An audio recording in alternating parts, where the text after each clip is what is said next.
ISRC Season 3, Chapter 1, Daytona. It's time to see what Season 3 brings to us. The incredible Sim Racing Championship Race Car Graveyard Truck Series. Season 3, are you ready? Because we are up in the booth, the drivers are ready, and the green flag is out in the air. We're green here for Daytona. The stage, but I tell you what, these guys don't need much help, but they're raking up front. Oh, it is Danny Cochran immediately blasting into the outside wall. Gonna get close. They're going to be side by side. Who's going to survive as they're going to be seen? Oh no, they don't. They're spun around. Collie, John Forbes, and others all coming back up into the track. The big one strikes on lap 65 to 66. The 51 is Zach Wilson. He's looking for a friend, but they're wrecking it. They're hard. It's the 3. It's others. They're scattering. We're going to attempt number 2.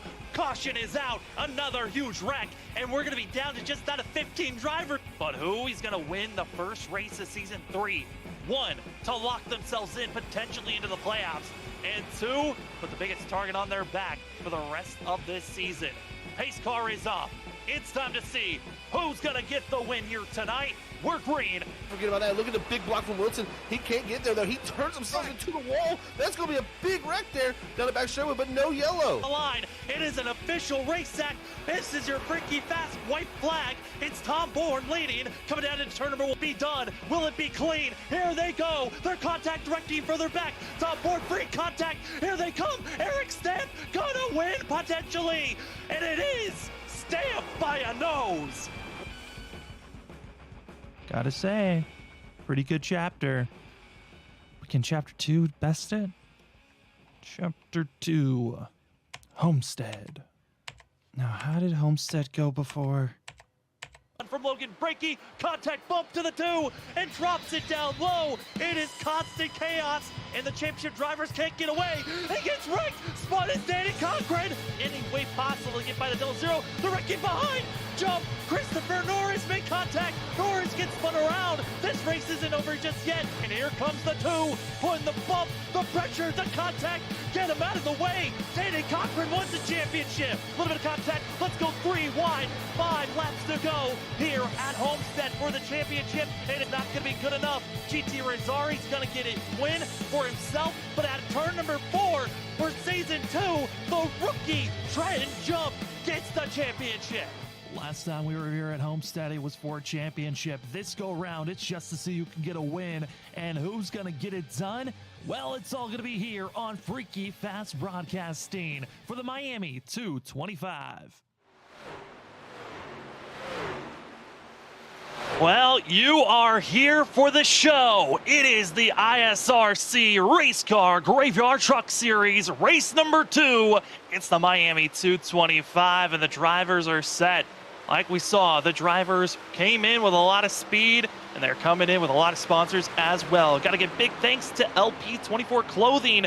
LP24 Clothing is the store to offer great quality as well as affordable prices. Whether it's hats, hoodies, t-shirts, or beanies, go check them out on Instagram at LP24 Clothing. As well, any that of colors and sizes. As well, got to give big thanks to that of Race Car Graveyard, being the title sponsor of that of the ISRC Truck Series.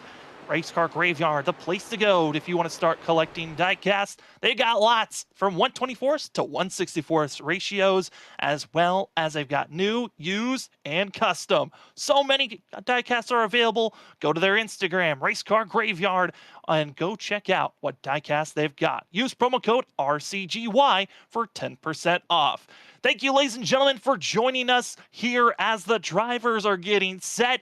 Practice is done. Qualifying is about to get put on the line. But Zach, this is going to be a fun one. My name is Sam Dyer. With me is Zach Hall, Robert Moyer running Productions. But Zach, the last time we were here, it was for a finale race to see who was going to win the Season 2 championship.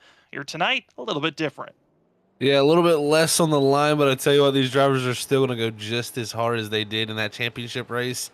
So for this victory, they're looking to lock themselves into those playoffs for a shot like that. We just seen with that incredible video that you made there, Sam. And man, this track here really sets up for great racing. So Homestead, we've seen it here before just recently, like we said.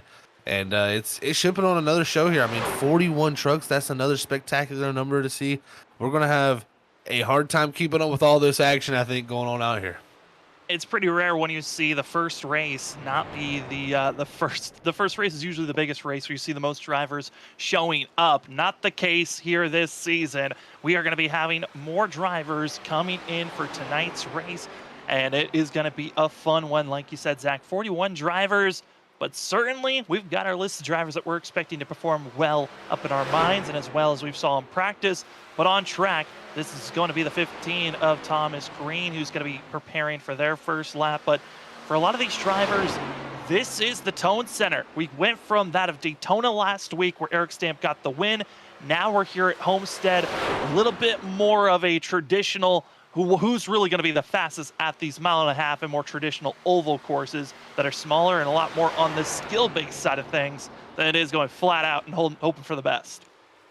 Yeah, this is going to be, like you said, I think the true test. This is where you get to see that pace order, that pecking order, as I like to call it, and see who's going to be the driver to go into the 1.5 miles to be the driver that, maybe could be the dominant one heading into the season. So it's going to be fun to see here as qualifying times continue to click in right now. Trenton Jump, our reigning champion here, showing up here Homestead where he won a championship and put himself atop the board. As we say that, though, second lap comes in for Mark Whitley. Great time from him. Cedric Hunter going to jump up the second also on his second time, but Whitley with that 33.243. Great to see him back in season 3 here, Sam. Great to see him back here for season 3, but I'm curious for that of Mark Whitley if he's going to do what he did last week, be a start and park scenario for the 77. We know once we get in the heart of the season, he's got to be a driver to watch out for, but he is running a different league, also side by side, so he is going to be going periodically back and forth on start and park or running the whole race. Curious to see what we're going to see from that driver. A couple of other machines going to be hitting the course and hoping for some maximum effort. I mean, I'm expecting a lot of these drivers here, Zach. This is certainly 1.5 mile course, but the progressive banking is going to be a big factor for us to watch out for as qualifying is in its final 1 minute and 40 seconds. Yeah, final minute 40 seconds here. But, talking to the drivers, this track has been a handful to a few of them. They're talking about it being pretty loose, actually, here. So we'll have to see how that balance is for these guys as the long run goes. It looks like the rear ends have been loose from what I watched in practice. So we'll see if that continues to be a factor. But like you said, with that progressive banking, it gives you options to move around and find where to change your balance. Even the seams on the racetrack, there's 2 major seams there you can see during this qualifying lap from Freed here in the 96. Those 2 major seams there can really affect your handling of your truck with that progressive banking. And these drivers are going to be searching all over this 1.5 mile racetrack here, looking for any type of grip. Is Tyler Dingler here in the closing minutes trying to put down his fastest time. Tyler Dingler coming off an extreme high. If you've been watching us here on Freaky Fast Broadcasting, yesterday found himself winning at Dover for the 802 Next Gen Cup Series. And Zach, that was a crazy run for the 19 machine. Usually a driver that's aiming for that of a top 20, top 15, and sometimes having the speed for a top 10 run here for that of the ISRC. But it's got to be feeling good knowing that you've won in a different league and trying to translate that momentum to another league as well the next day. Oh, man, any win is a win, and you'll take that as a driver. Momentum is your biggest friend. When you're confident and believing in yourself, you always get to find that little bit more of pace. When you're doubting yourself, you're always going to have a little bit extra reserve. So you got to have that as a driver, and any type of win can bring that out. You might be struggling in another league. You go to another league, have a good run. It could carry over into this tonight here. Tyler Dingler there, 36 on the board right now, so a tough qualifying, but he'll be looking to move his way up here as looks like qualifying has come to an end now. Qualifying's coming to a close, which means we got to give a big thanks to another sponsor, and that's the Laugh Lap. Laugh Lap is a meme page with the racing additions to it. Come laugh around the track with us and find us on Instagram at the laugh _laugh on Instagram. Thank you so much for Laugh Lap being the sponsor for our qualifying results, where we take a look at where they'll be, and it's Mark Whitley in the 77, top of the board, with Thomas Green to his outside. Isaac Shelley going to be in row number 2 in 3rd place, with Cedric Hunter in 4th. Trenton Jump's going to be in 5th place with Brandon Colley in 6th. That of Nolan Hicks going to be in 7th, with Kerry Tribute in 8th place. Noah Steele going to be in 9th, with that of the 00 of Ethan Smith in 10th. In row number 6, you're going to have Tom Bourne in the 16. Alongside him in 12th, it's going to be last time we were here, Homestead winner GT Irizarry. 13th is going to be Nick Crawford, a rookie here at the ISRC Truck Series. 14th is going to go to John McAdams, great qualifying there in the 47 machine. 15th is going to go to Danny Cochran in the 31. 16th is going to go to Zach A. Wilson. 17th place is going to be the 97 Alexander Light, with 18th being Logan Brakey, and 19th and 20th going to Gio Turpin and Robert Hattenbeck. Then we're going to also see that of Cody Reed in 21st position, with that of Jared Tallmadge going to be in 22nd. Aaron Krolick going to be finding himself at 23rd, with that of Eric Stamper, Daytona winner, back in 24th. 25th position, we find that of Cal Rochelle, with Carl Pooler in 26th, John Forbes in 27th, that of Rick Richal in 28th. Dakota Moniz going to be in 29th, and finishing out our top 30, it's Ollie Fonseca. The 31st position is going to be 23, Tanner Johnson. 32nd going to go to 96, Joshua Free. 33rd is going to be Jonathan Smith, with 34th going to Jason Tamer. Ryan Ferraro is going to start in the 35th position, with Tyler Dingler there coming off that win, like we said, at AO2 Cup Series. He's going to start 36th. 37th is going to go to Christopher Norris. And the last 4 drivers here did not take time. That's going to be Anthony Garcia in 38th. Trevor Earhart finished in 2nd here last time, starting 39th. And the last 2 drivers on our field, Mark Morales Jr. and Robert Smock, starting 40th and 41st. As we finish up going through our 41 drivers that are starting here tonight, Zach, the drivers start rolling from pit road and are about to get here to our camera. But I got to say, tonight, 150 laps, going to be a long race for these drivers. Stage break at lap 70. What's this going to put for these drivers for this first stage to make it to that lap 70? Well, they're going to see how it plays off, first of all, how this race goes. If you get a yellow, it's going to be an early option to pit here and try to make it to the end of that stage, because lap 70, not going to be able to do that on a full tank here, so it's definitely going to need a pit stop if this thing stays green.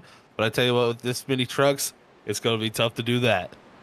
Well, the last time they were here, they couldn't even make it out of turn number 2 without a yellow coming out. And there's been tradition of Homestead Miami bringing out some big spills in the first couple of laps. Will we stay clean, or will there be a big contact and chaos? Time will tell.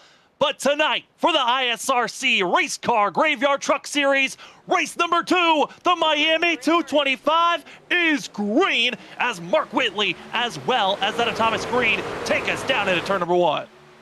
Great start there from both lanes, but it's going to be Mark Whitley with a nose ahead, heading down into 1. But Thomas Green, big wiggle from him out of our camera shot there, but he's going to slide up the racetrack and really check up that outside line. It's going to be Brandon Colley and Cedric Hunter, 3 wide now down the back straightaway. Wide's going to be between those 3 drivers. Thomas Green up top, then Cedric Hunter in the middle, and down below, going to be seeing that of Hicks trying to find some momentum. But here comes that of Brandon Colley, who's also going to get a little bit frisky in the middle ground. Top 3 going to be single file out, but Isaac Shelley, big scare for himself out of turn 4. The looseness certainly going to be a big impact for these drivers. But lap 1, we survive, we stay green, and it's still Mark Whitley and running the 677 on our ticker, as they're still 3 wide deeper in the field. Yeah, deeper in that field is definitely 3 wide there for a moment. Is Tom Bourne right there in the midst of his. You got Ethan Smith, also one of our Final 4 contenders, the 31 of Danny Cochran. Also, Kerry Trabu in the 7. All those drivers were stacked up right on top of each other, right around that top 10 position, as everybody's trying to find grip. Like you said, cold tires here is what's really making that worse, as Tom Bourne has a little bit of a moment. That's going to stack him up, as Danny Cochran going to look to the inside here with Ethan Smith up top. Danny Cochran coming in with the 31. Very proud to announce that he was part of the Larry Arch production racing team and could be able to rock that car and scheme for the rest of the season. But do you want to give note of drivers further back? We officially thought we were going to have 41 drivers start this race. Only 40, 39 from the grid. And from pit road, Eric Stamp started for himself. Yeah, and that's that winning ability that he had last week at Daytona. He has that ability to start there and risk this for points. You know, he's locked in. And right in front of Tom Bourne, and it all started with Cedric Hunter as they continue to pile in the chaos. More drivers going to be slowing down, trying to get by that 86 machine. But in an instant, those cold tires kicked in. The 13 got loose, Zach, and it just was a chain reaction from there. Yeah, chain reaction is what it definitely was. There's Cedric Hunter, like you said, getting really sideways there, just overstepping his boundaries, got loose, has to check up his car to save it, and from there, Hicks checks it up, and man, when Hicks got hit by Colley there, he just could not keep it together, but I think we'll see that here on this replay possibly. You're going to see the 13. He gets loose right at this moment. Also, Hicks is going to get loose, but then Brandon Colley's going to give a tap, and away Hicks goes. Going to be sliding down, just missing the 13, then overcorrects right back in the middle of the field, where just sitting and waiting was going to be the 7 of Tribute, as well as Tom Bourne. Danny Cochran scaving his way through, but the 16 and the 7 getting the worst of it. Yeah, Tom Bourne definitely got the hardest hit there for sure. Man, that's just so unfortunate. Just minding his business there, trying to, just get into a spot where, a lot of times as a driver here early in the going, you're not trying to be 3 wide. It's just because the field's stacked up. Everybody's on cold tires. The track's got a lot of rubber and grip in it. Ooh, Kralik there comes in a little bit late.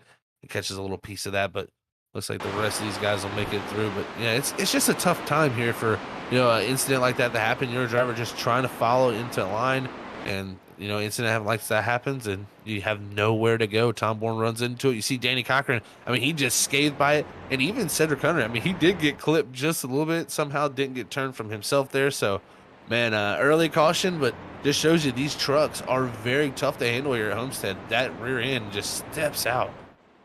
Going to be having a couple of drivers hitting pit road with this caution coming out this early. No surprise, Kerry Tribute into pit road, Eric Kralik as they were clipped in. But the surprise is to see that of Tanner Johnson, also going to be seeing Eric Stamp, that of Tyler Dangler, Christopher Norris, and that of going to be seeing that of Martin Morales Jr. also going to be coming in, and Robert Schmock to just get topped off on fuel, potentially get some tires as Nolan Hicks gets into pit road for himself. Tom Bourne could be thinking about calling it a night as he continues to let that truck get repaired, but he might be thinking about calling it quits. But this caution is very helpful for some drivers, such as that of Eric Stamp, who again started on pit road, and Carl Pooler, who got disconnected right before the grid.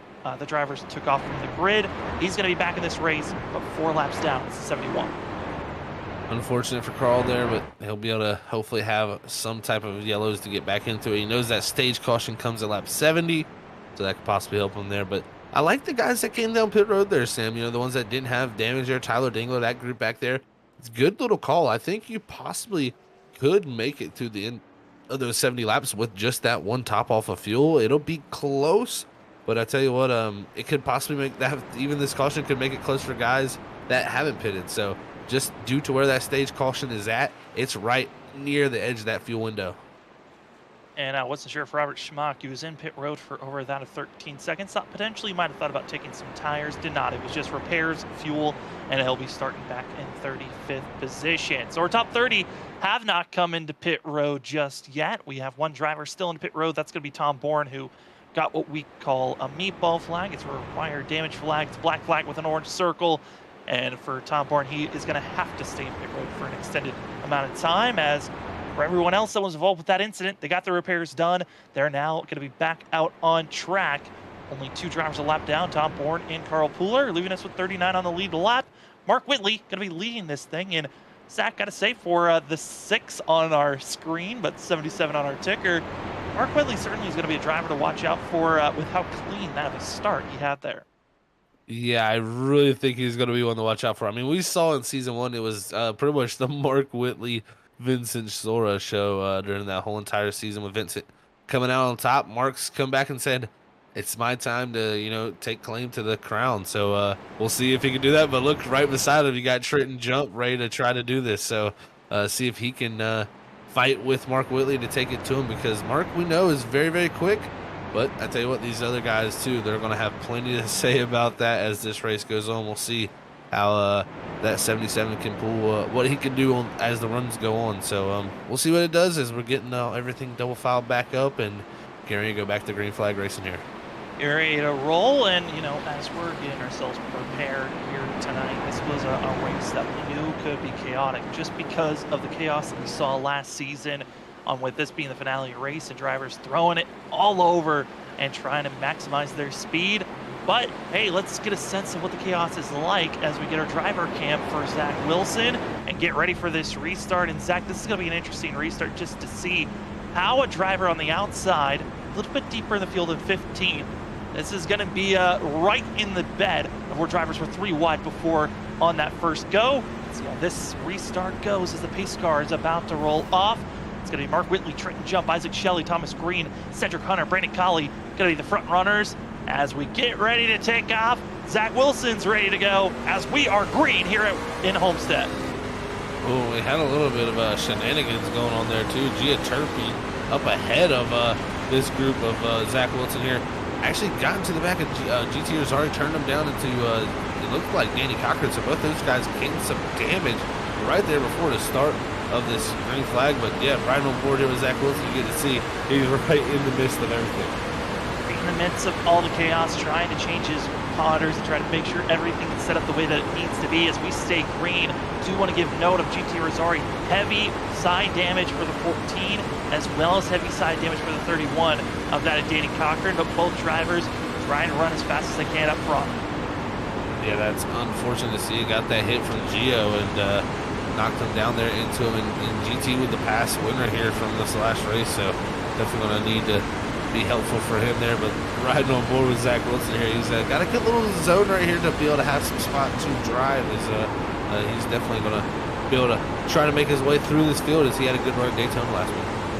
So we're going to go back to that of 18th place because there's a driver that's happy that he's made it outside of lap number 1, and that's where we find John Forbes, who never even had an opportunity to race here for a championship, was taken out lap 1, corner number 2. And now he's stuck in the heavy pieces of having that of going to be seen the 35 of Gregory Shaw to the inside. Also going to be having that of 29 of Logan Brakey. Drivers are certainly still hectic, and this is only back to 17. Yeah, this is directly behind Alexander Light, who's trying to drive away from this group. And Shaw trying to make something happen a little bit loose there for him. Has to check up. Luckily, he has the room to do it there and slide up to that top side, but I thought that would have been a little bit more scary moment. As you got Jonathan Smith there, and Brakey going to go around on the front straightaway 360, and he slides back up into the track. Somebody's going to clobber him, and there's a huge hit. And it's his teammate and team owner, Tanner Johnson, that comes in late. That is not what you want to see happen for the teammates there. I mean, we'll have to see exactly what happened to Brakey there to start that. It looks like a little bit of contact he got from somebody there. Was unsure it was. Possibly Jonathan Smith, I think, there in the 33 was around that area. But man, oh man, just an unfortunate happening there for the Armadillo guys. You're going to see there that it's going to have Tamer pushing, shoving, just gets on the quarter panel, and any type of quarter panel, you know you're going to get spun around, nowhere to go, and just trying to stay off the outside wall. And just at this point, helpless feeling. Tires all locked up. There's nothing else he really can do. Yeah, there's really nothing that Brakey could have done. I mean, he did a great job of just locking the brakes up. Look, this is just classic right there. And then, just Tanner Smith, nowhere to come, nowhere to slow down for him as he just got the wall to his outside and comes in there very, very hard. As that yellow wasn't out yet. It really took a while for the yellow to come out. So a few of those guys might not have seen it. And that's possibly what happened there with Tanner, as it really caught him off guard. You're right on board with this of Tanner Johnson and get a sense of what the 23 had in front of him. If there was smoke, you see the driver going down low, and you're thinking maybe they'll stay there, and then everyone else slams on the brakes, and just a helpless feeling when look, there's a car now. Yeah, it is, like you said, a helpless feeling. I mean, you literally have nothing you can do except just kind of brace for it and hope the damage is not as bad as it possibly could be. But where the location it hit for Tanner Johnson there is the worst possible scenario with engine damage. So he's definitely probably going to have to get that truck worked on there in that area. But this caution came out in a little bit of a tricky zone right here, Sam. This is starting to get a little spicy where to think, could these guys come down the pit road here and possibly looking to use this set? I mean, they got 5 here tonight. So that's 4 in pit road. They could possibly looking to risk it here, but it is very early to waste this set of tires, only 14 laps. Yeah, a lot of drivers coming into pit road. This helps out those that were involved with our first accident of the day, and now going to be seeing that of a couple of drivers just coming in, topping off with fuel again. Gregory Shaw, Christopher Norris, and Martin Morales Jr. both going to top off. Then Danny Cochran and many others behind from 34th back to all the way to 39th. All those drivers going to be getting themselves repairs, so they're still in pit road. Hard contact in. Drivers that got themselves required damage, it's got to be Tanner Johnson, and reports on Tom Bourne. He's officially called it a night. He is done. Yeah, it was just the location of the hit there. It was just going to be engine damage for Tom. So unfortunate for him. He looked good in practice there. And like I said, again, minding his own business. And you have just a few guys make a couple mistakes, a coordinating effect happen. And That's all it takes when you have 41 trucks. There's not much place to go sometimes when these incidents happen. So it's a common theme I think we're going to see here tonight. When something happens, guys are going to be there. There's so many trucks out here tonight. So the competition is so stiff. Everybody's so good at, not allowing each other to get away from each other. It's going to be one of those nights where if something happens, anybody can be taken out. So got to stay on your P's and Q's, and you never know. This could be similar to Daytona and get to the point where we don't know what's going to happen. I know that on our feed for the audience, we're going to keep our eyes on up front on how this restart's going to go. But me personally, on my iRacing side of things, I'm going to keep my eyes out on that 48. After the way that last restart went, just clobbering the rear end of GT Rosarian, causing the wreck. I'm curious, Zach, if he's going to do a similar thing here. And if he does, I'd imagine admins are going to have to take control of this situation. Yeah, you didn't really want to see that happen there last time. It really hurt two contenders there for sure. GT, and I mean, not only them, but Gio, it hurt his sake. He's back in 30th now, way back here. So it's going to have to clean that up for sure and not try to make that mistake again. It really, like I said, hurt Danny Cochran, who was just sitting down there down low by himself, and GT Rosario, who both had to go get damage repaired. And now look, both of those drivers outside the top 30 here, the 33rd and 34th, or 35th, sorry. Yeah, they were both inside of the top 10 before that incident happened, and that was under pacing again. And as drivers up front getting ready to roll, gotta say, there's a few drivers that I got to give big kudos to, that of Alexander Light as well as John McAdams. Inside of our top 15, great to see them performing so well with qualifying to put them in these positions, as well as just great driving abilities to carve their way through, even with our two cautions so far. Yeah, we're really seeing some pretty big movers too. Cody Reed's from 21st to 9th. I mean, Kyle Rochelle's 25th to 12th. John Forbes is 27th to 15th. Jason Tabor 34th to 16th. I mean, there's guys just really making big moves, and we've had a few of those cautions to kind of shake that up too there a little bit to allow them to get those positions. But we'll see how it works out here on this restart. Well, right now, drivers are getting set, ready to get rolling. 48, we see on camera, was the driver that brought out an incident during pacing last go-around. As here we go, drivers set, stacked up, 2 by 2 all the way through as we are green, and a little bit of shuffling of drivers, getting a coordinated effect, but a clean start for the majority of this field as we're green down into turns 1 and 2, and Mark Whitley looking strong for himself up front, but it's going to be that of Isaac Shelley, Trent Jump, and Thomas Green that are getting frisky for second place. Yeah, Mark Whitley pulls low here. I think this is what we were talking about when you alluded to, Sam, the start in park. He led some laps. I think he's got to go, though, has a prior commitment tonight. So Trenton Jump going to assume the lead. We'll see the Mark Whitley show later this season, but that's what we got for tonight from him. But right now, Trenton Jump assuming that lead. Isaac Shelley going to be there in that second spot. Thomas Green going to be up the third, and Brandon Kiley working his way up the fourth. Wes Trenton Jump now leading this race. Got to remember, last time that they were here for the season finale, actually led the most laps with 74 laps being led. So this 46 is going to be a heavy driver to watch out for. But Brandon Kiley, Thomas Green, Kiley seems to be getting his elbows out a lot more recently in these last couple of months. This 94, I wouldn't be surprised if him and the 15 get a little bit too close to one another. But they've got to be careful. There are some heavy contenders behind, with Ethan Smith, who looked like a favorite to win this race at one moment last season. And as well, rookie comer Adam Cedric Hunter coming in 6th place. He's one of the drivers to watch out for sure, as it's been one of his favorite tracks on iRacing. No doubt. I can tell you that from a personal experience. That 13 is good at Homestead. He definitely is very, very good there. So we'll see how he can master these strokes. That's something a little bit more unknown to him. So we'll see how he's doing. But Brandon Kiley, like you said, getting the elbows out, man, getting really aggressive. Same with Ethan Smith here. He's trying to get up these positions and gain spots as early as possible here. As we've had some early yellows. Guys are saying, you know what, no tires saving. We're going forward here, gain some spots as Kiley's made his way up to third. We're watching even further back in the field. We got our biggest mover so far in this race, up 22 positions. That's Jason Tamer in the 81, having that of Alexander Light behind him, as well as that of Jonathan Smith. And John Forbes starting to close in on the 97. The limitless driver of that of Alex Light, certainly hoping for a good run for himself. Got to see his teammate Jonathan Freed almost go for a win last week before making contact with Tom Horn coming to the start-finish line. The 97, he's now trying to carry the torch for Limitless.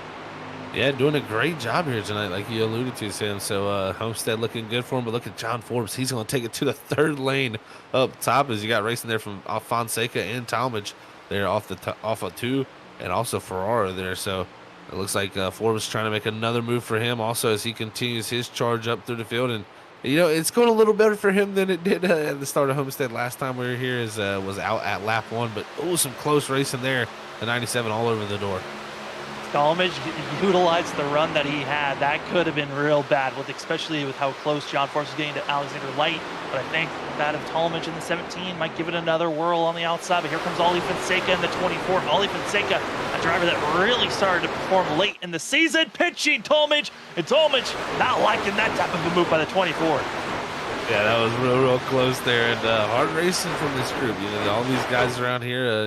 This is common. This is elbows out racing, as we would say here. No! Talmadge right into Ferraro, right in front as well. Going to be the 3 of Anthony Gaudio, and yellow flag waves, and just like that, going to be a spin and a spill. The 12 also going to be spun around of Ryan Ferraro, and I was just about to give Talmadge, especially for most of last season, he was a driver that a lot of drivers were getting nervous racing around, but this go around, it's going to be just him getting on the throttle too soon, getting loose, and the 12's bumper is what assists the 17 to just get finished off. Yeah, and Ferraro there coming in just unfortunately couldn't get woed up enough for him. It's just falling out to his line, just nothing he could really do as Talmadge there just loses that car. And man, from behind there, even the 3 gets into a Gaudio, so tough break for that group. But man, Talmadge, this is not what he wants to see, as Homestead once again spun around. Finding himself in a tricky spot. But with this being our 3rd caution of the day, it gives us time to talk about some of our amazing sponsors that we have here at Freaky Fast Broadcasting. Going to start things off with, you see it, going to be blinking in the yellow. That's iRacing iFlag. Hey, if you want your own iRacing iFlag, it's it's a flat iFlag virtual system that allows you to see how the track conditions are immediately and how they are running. And also, they've got themselves other products such as that of the pit board, digital pit board that allows you to see your tires on how your fuel is doing, as well as how the track temp's doing in weather. So much information to be given to the drivers to help them be informed and be prepared on track. Well, if you want to go get all that amazing equipment, go to iRacing iFlag at www.iracingiflag.com. Use our promo code FreakyFast2022 to get yourself a discount code from iRacing iFlag. I'll tell you what, you can add with that, Sam, there to go along with it. That's right. That's the admin box. That's race control with your fingertips. Each admin box connects via USB. It's pre-programmed commands with no key bindings for race control, driver functionalities, and pit options. They also have LED backlighting to make each button highly visible in any situation. So make sure you head on over to adminbox.com, and that's adminbox with 2 X's there, to find that admin box and get race control at your fingertips, and use that promo or our discount code there, FFB box /box X with 2 X's there to get that discount there, and you can have race control at your fingertips. So thank you to Admin Box and all of our other sponsors. Thank you to iRacing iFlag and Admin Box. We'll touch on more sponsors later on, as a lot of drivers decided to come into pit road. And as well, Zach, some of the drivers that came in decided to take tires. Trenton Jump from the lead, now going to be back to that at 10th, as well as going to be seeing Ethan Smith, Kyle Rochelle, and a lot of drivers from 14th all the way back to 20th deciding to take tires.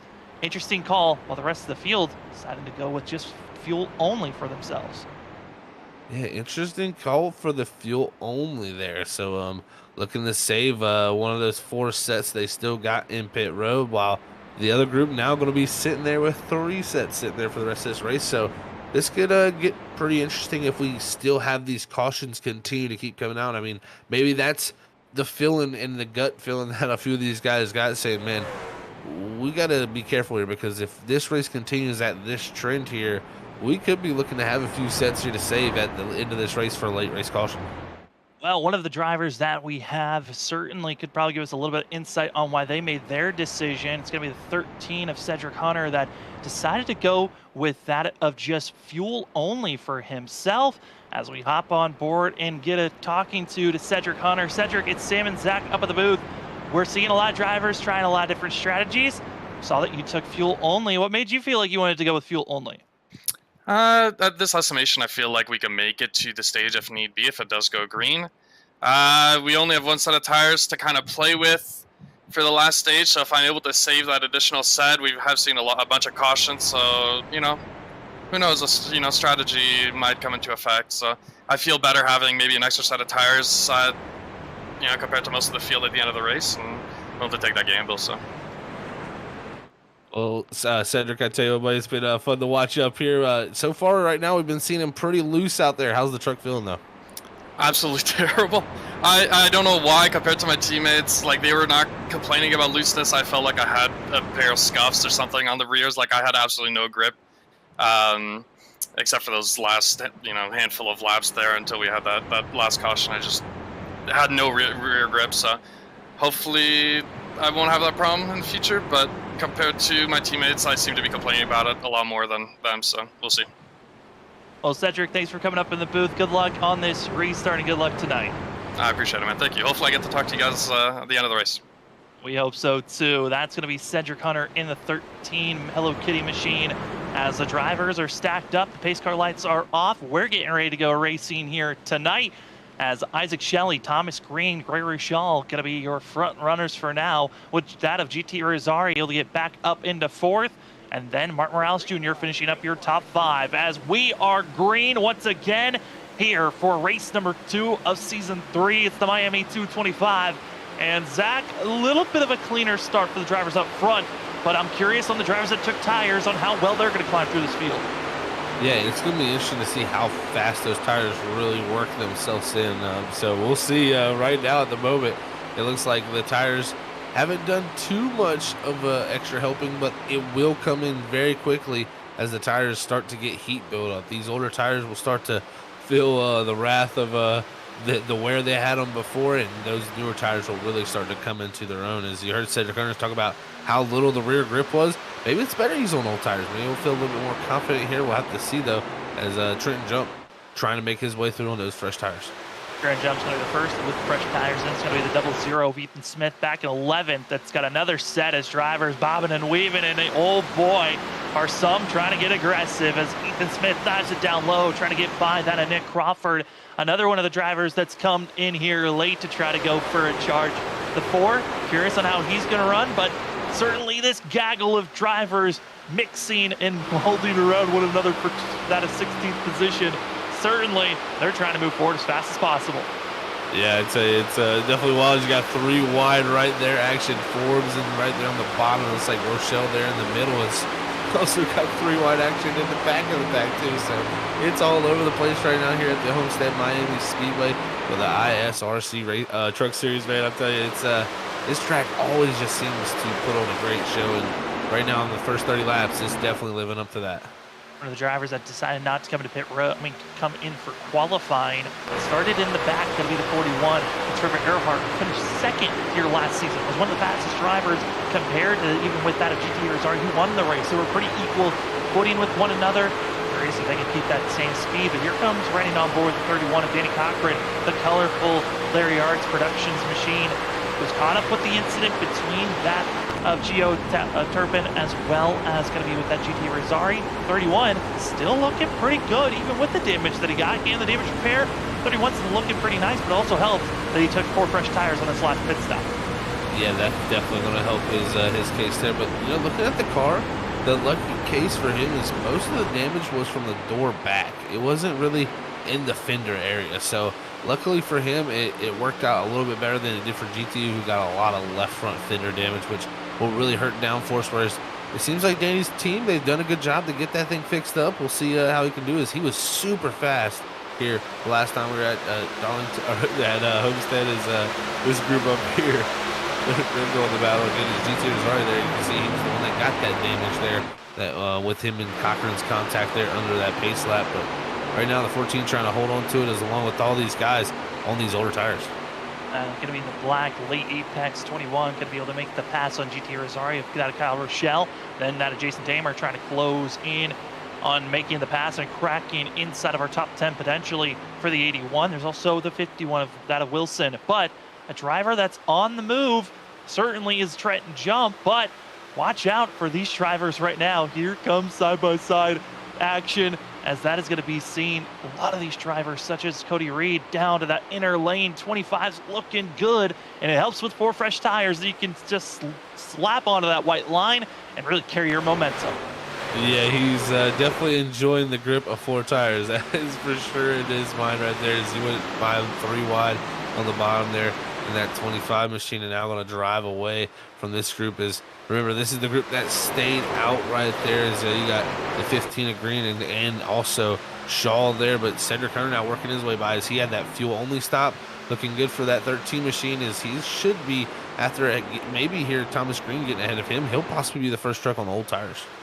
And you blink and you miss it, and already in the lead position, Trent Jump past everyone. He was back in that 7th place. Now to the lead is this 46, and Trent Jump taking this lead position. Gotta say, he's looking good in the goal. Try to build up as big of a lead from this 00 of Ethan Smith. Yeah, he's definitely looking for that. He was thinking, man, he could have won this race possibly to get that championship if there wasn't a caution late in that race. Is look at that 3 wide action back there. Fonseca in the middle. You got Kali up top, and you got also Morales on the bottom there as it continues to be 3 wide. Now here's Zari going to be the one in the middle. There's this group continues to be stacked up with all different types of tire strategies going on. Everybody's at different speeds. Here is Zari feeling like he was last week when he was in a damaged 14 machine late at Daytona, and then just going backwards very quickly from running up in that 4th place, now back to 13th. 14's got to be careful, especially with the jostling that's all around him. Some of these drivers making such aggressive moves. I'm getting nervous just seeing them because of the fact that we've got the different tire usage and wear on them already. There is certainly a moment where drivers could predict poorly on what that closing rate could be through the corners, and we could see another wreck. But right now, well, luckily, Progressive Banking's allowing this type of racing, as there goes the 48 of Gino on the outside of Mark Morales.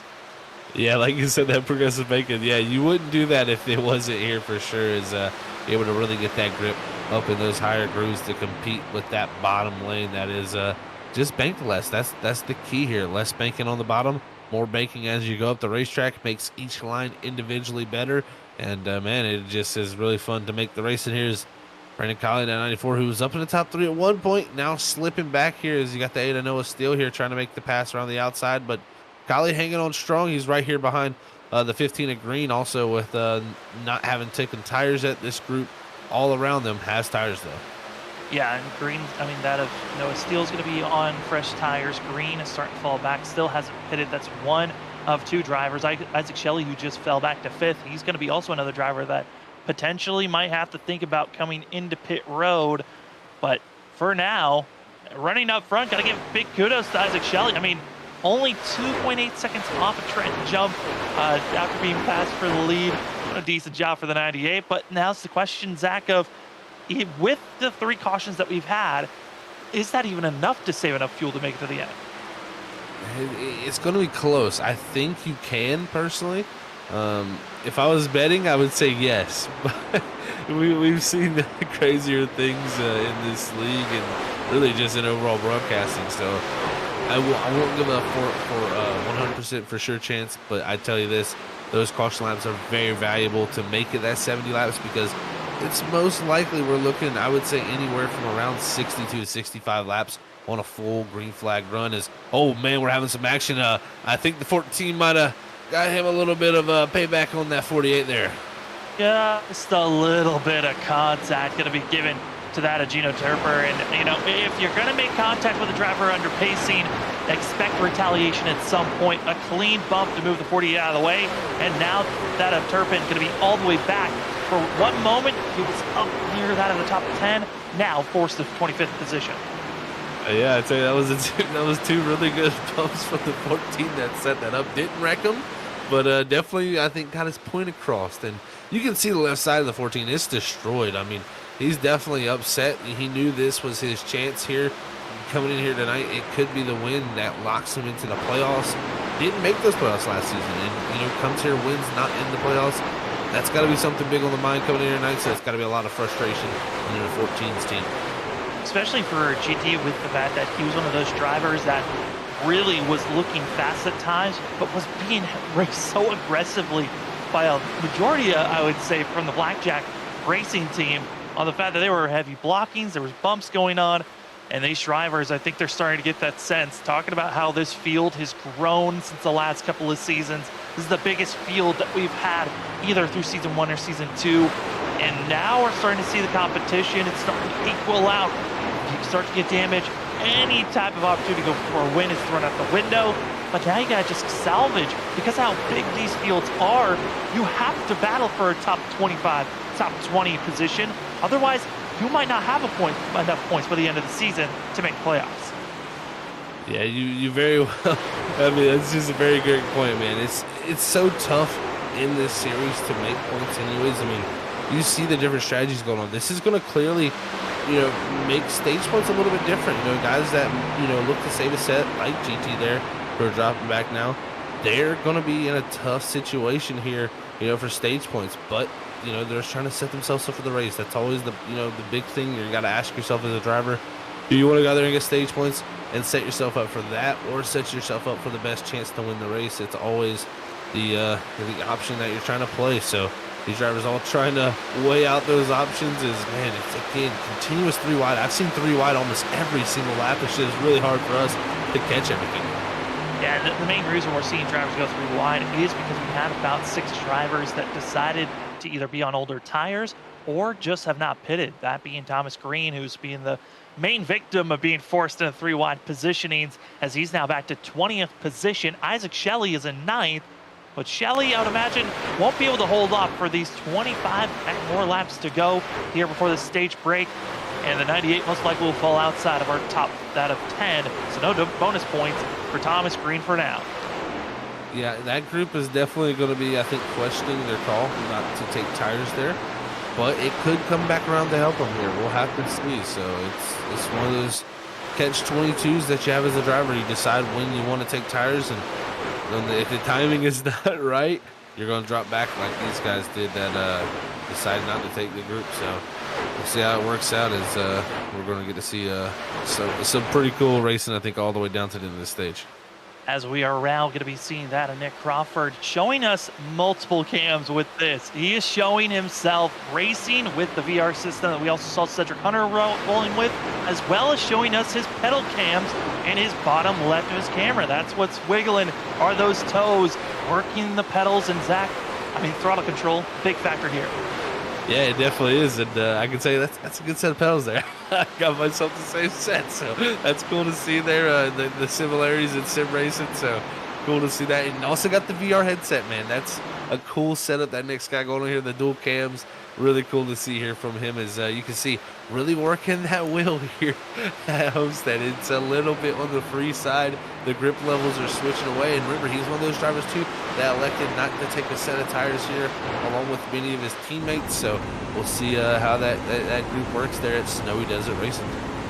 We started with a little bit of sunshine. The track was heated up, and now with the lights being down, certainly the track's going to cool off. And I'm curious on that factor here, Zach, on if the weather also can be a factor on when these drivers are starting to feel a little bit more grim.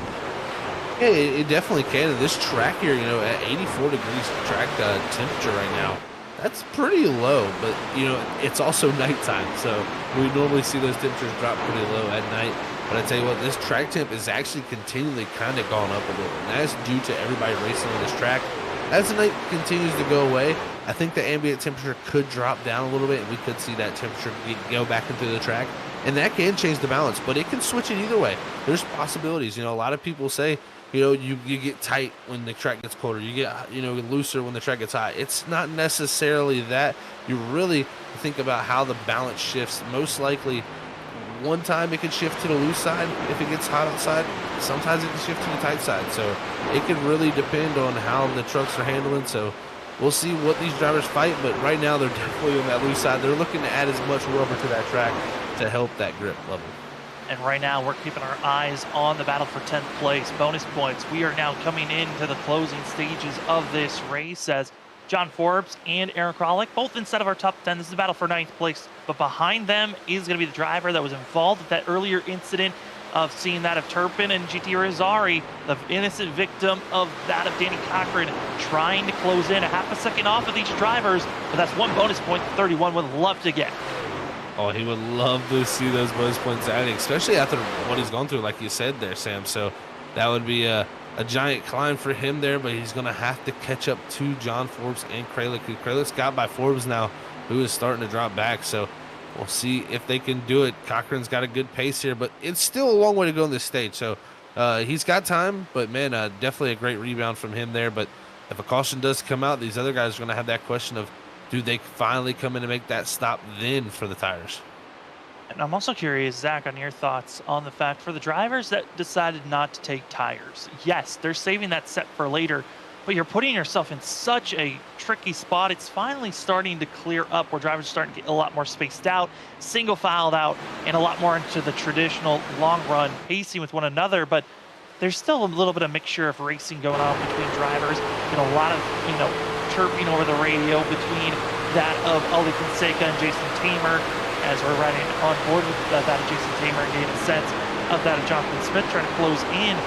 Drivers seem to be getting a little bit upset as we're coming to the end, and oh boy, caution flag flies. Yeah, we're going to figure out what that was for. I haven't seen Carlos. It looks like the 48's around is big incident. Ferraro, major damage. Alexander Light down in the grass. So at least 3 trucks here from what I see involved in this incident here. Well, we saw a lot of drama last season, and it kicks in again. The 48 seems to be the one who's around it all here tonight, but watch out for the 41. Trevor Earhart closes in on the 48, and I would imagine this is one of those, you blocked me once, you blocked me twice, all right, get out of my way type of scenarios. Oh, yeah, that that right there, I tell you, that was maybe mechanical malfunction there from Trevor, but definitely not happy with the 48. It seems as he's been the brunt of a lot of issues here tonight. I gotta say, for the 48, I mean, looking at the damage, was not given required damage, but that's not bad damage for himself. Gets scathed out of that scenario, and now I think for Trevor Earhart, he's got to be thinking, well, if the 48 gets back to me, he might get the retaliate as well. Yeah, you're hoping, I guess, when you do that to end their night. But when they don't end their night, that means they can come back at you. And, the unfortunate thing in all that happened is Ryan Ferraro and it looks like Alexander Light, like I said, they came in there barreling in there a little bit. And it looks like Thomas Green up ahead of him really just checked up really hard and, man, made major contact there with Ferraro, and Ferraro just got really hard into the wall. But looks like the guys that didn't take tires are coming down along with that 48 machine.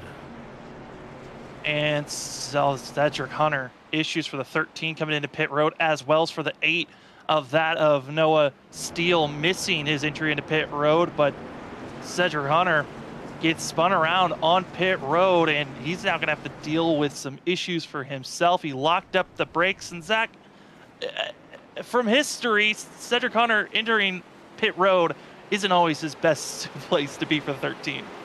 No, he's not the greatest at pit road. Trust me. We know from personal experience. We know Cedric's past previous history, and if anything is good for him, I mean, usually races that he spins out are a good sign for him to be able to make it back up. But he's gonna have a long way to come back. And from looking at that there, the incident, watching that, I can tell you exactly what happened. He definitely had that rear brake bias cranked into that car to help turn on entry, and probably didn't get that thing back where he needed to on the entry to that pit road. Jabbed that brake, and when he jabbed that brake, that rear end locked up, and that thing went right on around. So unfortunately for a big track position loss. So I think he even missed his pit box, so he had major issues. It was a lot of things. If quoted from Cedric from the race, from driver audio, he just lost talent. And that is what's going to cause the 13 to go further down in the field. And for a lot of these drivers, now's the time to take those tires. And for those that might have made mistakes, taking fresh tires now, you're going to be having over a 30 lap advantage over everyone else. And we just saw there, Zach, having just out of a 25 lap advantage, how massive it was on the grip level and speed compared to everyone else. Oh, this is going to be real fun to see right here as these guys try to work their way through. I mean, we saw the difference there, like you said, but this is going to be a little bit more. So it's going to be a little bit crazier, I'd imagine. Less guys on the new tires, but more guys on older tires. So it kind of, I think, makes it a little bit different. So you're going to see a lot of guys shooting through holes of guys that are too wide, and ooh, it's going to get pretty spicy. We've already seen a lot of action here tonight with 4 cautions, man. This is this has been a little bit different than the Homestead we've seen before. As that last season it was pretty green flag racing, but man, at the end it definitely got wild there. So it continues We had that on. we had the lap 1 incident last season, and then it was a lot of great racing that happened. Green flag racing, green flag pit stops, and then it just became chaos at the end of still seeing drivers beating and banging, but at least keeping it on track and pointing in the right direction. 4 cautions in so far here tonight. Up front, going to be Trenton Jump, Ethan Smith, Cody Reed, Ollie Fonseca, Noah Steele going to be our front 5. But then we got to fall all the way back to 18th, where we find Kyle Rochelle, Brandon Colley, Isaac Shelley, Nick Crawford, and that of Trevor Earhart. Going to be our drivers that just came into pit road for tires and fuel, hoping to make this stint to get up front, get the best points possible, because it's going to be a dash to the end for sure. The question is, how are you going to survive to the end? These drivers racing the end of lap 70, unless we have a caution flag happen between lap 65 to lap 70 of an on-track incident. Otherwise, these drivers, they're trying to make sure they're inside of the top 10. If you're inside the top 10 at our stage break, you get bonus points, 10 for the winner, and it drops down by 1 by each position until we get to 10, where they get 1 bonus point for themselves. If you're not in the top 10 at that position, no bonus points, and it's about winning it then. But up front, Trent Jump gets the green here for the Miami 225. Yeah, great start there for him as he's all cover them off, but we look at these guys on the new tires, and they're going to be looking to charge through it. Kyle Rochelle, interesting call for him to come down pit road. I think he actually decided it was out full wide there. That's crazy as a moment. I think he took a second set of tires. I know a lot of different drivers are thinking about taking sets, but yeah, taking 2 sets for himself, and as well as Robert Schmock and a couple of other drivers come into pit road twice so far. But the chaos, John McAdams has just got to hold on, hope for the best. Same for Robert Schmock, but this is where we put drivers that were slower, that usually and had been qualified all the way back in the 30th, 25th or worse. They are up front with older tires, and it's time to show off that progressive banking as drivers 3, 4 wide. Use the wall, use the apron, get up front as fast as you can, as it is a minefield out there on where you want to place yourself. I mean, that is a beautiful sight to see here at Homestead. Every single lane being utilized, every single bit of grip being utilized by these tires, and these drivers putting on a show right here as they come off a 4. You could not throw, you could throw a blanket over the whole tire field. It's the GT's Irizarry. Freight spins again, gets into Wilson, and it's pandemonium with lap 60 starting. Oh man, right there. Crazy incident again involving GT Rosario, who's our winner from Homestead here last time, man. Unfortunate to see. GT's engine is toast. He is done. Was trying to just salvage anything. And Joshua Freed, who got into the outside wall, we're going to see here on this replay. You're going to see the 98 and 96, excuse me, on the outside. GT Rosary's in the middle of this pack. You're kind of stuck. You're pinched in. It looked like Freed got brushed the outside wall, which was just a lack of focus, and then nowhere to go for the 14. Also, Gregory Shaw gets contacted. And other drivers, that was going to be Zach Wilson, who got some contact, and a couple of other drivers, but just nowhere to go for a lot of these drivers when you're just that packed in. When you're packed like sardines, one little shakeup is going to cause an accident.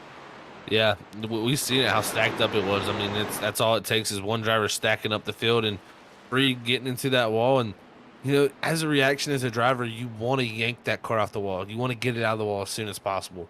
But you can't do it. When you do that, you come across the racetrack. Drivers cannot react to you in that time. When you're already hitting the wall, you're slowing yourself down so much that it causes a major incident. So, unfortunate for GT, really nowhere to go for him. There is just an innocent bystander once again as Homestead, after winning the season finale, it ends up in smoke here for race number 2. A lot of drivers decided to come in. The furthest up going to be Robert Hattenbatch, going to be coming in for himself, and then the trail of drivers that were involved with that incident also coming in. We've had a couple of drivers already called tonight, 62 laps in, and our 5th caution of the day. Tom Bourne officially out of this race. Mark Whitley did a start and park after getting the pole and dominating for the first 15 laps, and Kerry Tribune, involved with an incident, has called it a night. That of Nolan Hicks has been in pit road for 15 minutes, as well as that of Alexander Light has been in pit road for 5.5 minutes. Both of those drivers have been in pit road and continue to stay in pit road. And it's at this point, Zach, it's more of just survival of the fittest with how many drivers came in. 41 running here at Homestead. It was basically the recipe for disaster. Yeah, that many trucks at Homestead. You're always asking, like you said, a recipe for disaster at that point. So we know how aggressive these guys are here at the ISRC Truck Series. So it's not surprising to see a lot of guys are involved in incidents. But I do expect at some point for it to calm down just a teeny bit here. We'll get a green flag, a long green flag run here at some point. It's not going to come here now as we're nearing that stage here at lap 70. And so it looks like we're going to have a quick restart here right now. But I'd tell you, after that stage, I could see it going very long for a while. So these guys need to be geared up for that as this race continues on. But definitely some drivers looking to survive, Sam. Some near misses and some unfortunate incidents that drivers had nowhere to go for. So out of this race early, now out of the second race, these drivers are going to be definitely upset heading into next week. Next week, these drivers, I know one driver that is excited, and that's going to be the driver in 5th place, Cody Reed. Excited we're going to Gateway, going to a track that I like to call is known as the Flat Darlington. It's an egg-shaped course where both turns 1 and 2 are not the same as 3 and 4 and narrows down when you're going through turns 1 and 2 and a little bit of a wider corner for 3 and 4. Going to be very different for the drivers to test their skills at a new track that's never been ran at ISRC, but certainly should be an interesting race to see how they can conquer. But that is going to be all next week here on Freaky Fast Broadcasting. It'll be fun to see all that action as, man. These next couple of weeks, we're going to have almost every single night of racing action here also on Freaky Fast too. So, man, it's definitely going to be a blast to see all of that going down. But right now, Trenton Jump still that leader, and he's had it's been a quiet talk tonight about the lead. It's been mostly because of these major incidents and craziness going on throughout much of the pack. But Trenton Jump, our defending champion, I think he's enjoying Homestead as the walls somewhat match his truck too. So it must be something to do with that. I mean, having the paint schemes from Color Teal Graphics certainly is nice to have, especially when changing up the team name. Once we're a part of the Amardello's Motorsports team, have now changed to Color Teal Motorsports. That of having Eric Stamp, Daytona winner from last week, Logan Brakey, Tanner Johnson, and also our champion from last season, Trenton Jump. And for the drivers here tonight, certainly hoping for a different run. But I'm not surprised. Ethan Smith, Trenton Jump, they were fast last season. They're hoping they can actually get a win, no longer squabbling for a championship. Yeah, Ethan Smith, he was, what a crazy inning. It was really, Ethan Smith, Trenton Jump, and Danny Cochran all battling down to the very end. So it's going to be fun to see Ethan Smith and Trenton Jump go back to battle here. He's going to get it done. That of former championship contenders up front. Then you've got drivers that have been squabbling here this evening of that of drivers. And already Cody Reed dive bombing it, trying to go 3 wide into turn number 1. What a jump by the 25. Yeah, great jump there, like you said, from there as he goes around the inside of Fonseca, looking to clear him off of 2. Does it there as gets the pass done on the 24 and clears him down the back straightaway. Great job by the 25. Is now the 24 going to look back to the inside here as everybody looks to spread out. Here we go again of where drivers will be up front. About that 3 going to be clear as they can be. But there is the absolute gaggle. 3 wide, almost 4 wide. This is all drivers from that 10th on back. Honestly, it's 7th on back. Still 3 wide, 3 rows deep. Then we're 2 by 2 by 2. Let's push him. Let's shove. Jonathan Smith, he's on older tires. He's a sitting duck. Nowhere to go. And the driver who's fresh as tires who sneaks their way through, it's Trevor Earhart by the 41. Wow, what a gaggle of trucks we got there as they head down the back straight. We got Nick Crawford there on the bottom. Also, you got the 15 of Talmadge. You also got the 21 of Rochelle. He's on the new tires. And look at this stack up there with Jonathan Smith there and Rochelle going around the top, Nick Crawford going around the bottom. Everybody having runs with Gaudio down low here. Smith into Kyle Rochelle and more, and Danny Cochran back up into the field. Oh no, big one strikes again. Zach Wilson going to be involved with another one, as that will conclude our stage break because we are within that of 5 laps, just lap 70. That's it. Caution number 6, finishing off stage 1. What a crazy night we're having here at Homestead. I mean, is it a full moon or something out here? These guys have gone crazy. I mean, this is just the having drivers on different sets of tires on the different wear, and you see Kyle Rochelle hard in the impact. There's the 22 into the 31, and terrible angles for the majority of these drivers. But Kyle Rochelle coming back up in the field, worst place to be. I believe that was Talmadge that had nowhere to go for himself. And this is the dinging bell of for these some majority of the drivers involved with this wreck. Oh, that's a race ender. Yeah, and then Ryan Ferraro coming in there is, man, Ryan Ferraro just always seems to find the worst spots to be in, and just unfortunately there once again getting involved in that incident there is just could not miss it. And so many trucks damaged. Again, this continues to be a race of survival, and a lot of good trucks involved in that one. Danny Cochran's definitely hurt there as it looks like his night's over. Zach Wilson took his truck behind the wall. Ryan Ferraro, John McAdams. So 4 trucks from that one incident all behind the wall after that race. And with all of that, it's going to be Trent Jump becoming our stage break winner. Got to give a big thanks to our stage break sponsor, that of Larry R Productions. He is upset that he just saw his driver get taken out. But if you'd like to see fun variety comedy skits, go to Larry R Productions on YouTube as well as on Facebook. Some of the funniest videos out there that you can find. He loves to be creative, and also we love to have Larry R Productions sponsoring races, and now it's being our stage break sponsors. Drivers, race out of pit road. We're going to take a quick commercial break. When we come back, more racing here for the Miami 225 on Freaky Fast Broadcasting. Drivers, start your engines!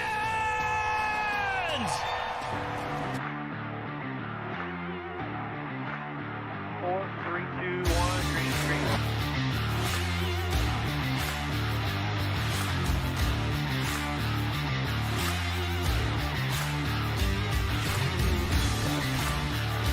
No right grip whatsoever, up sideways everywhere.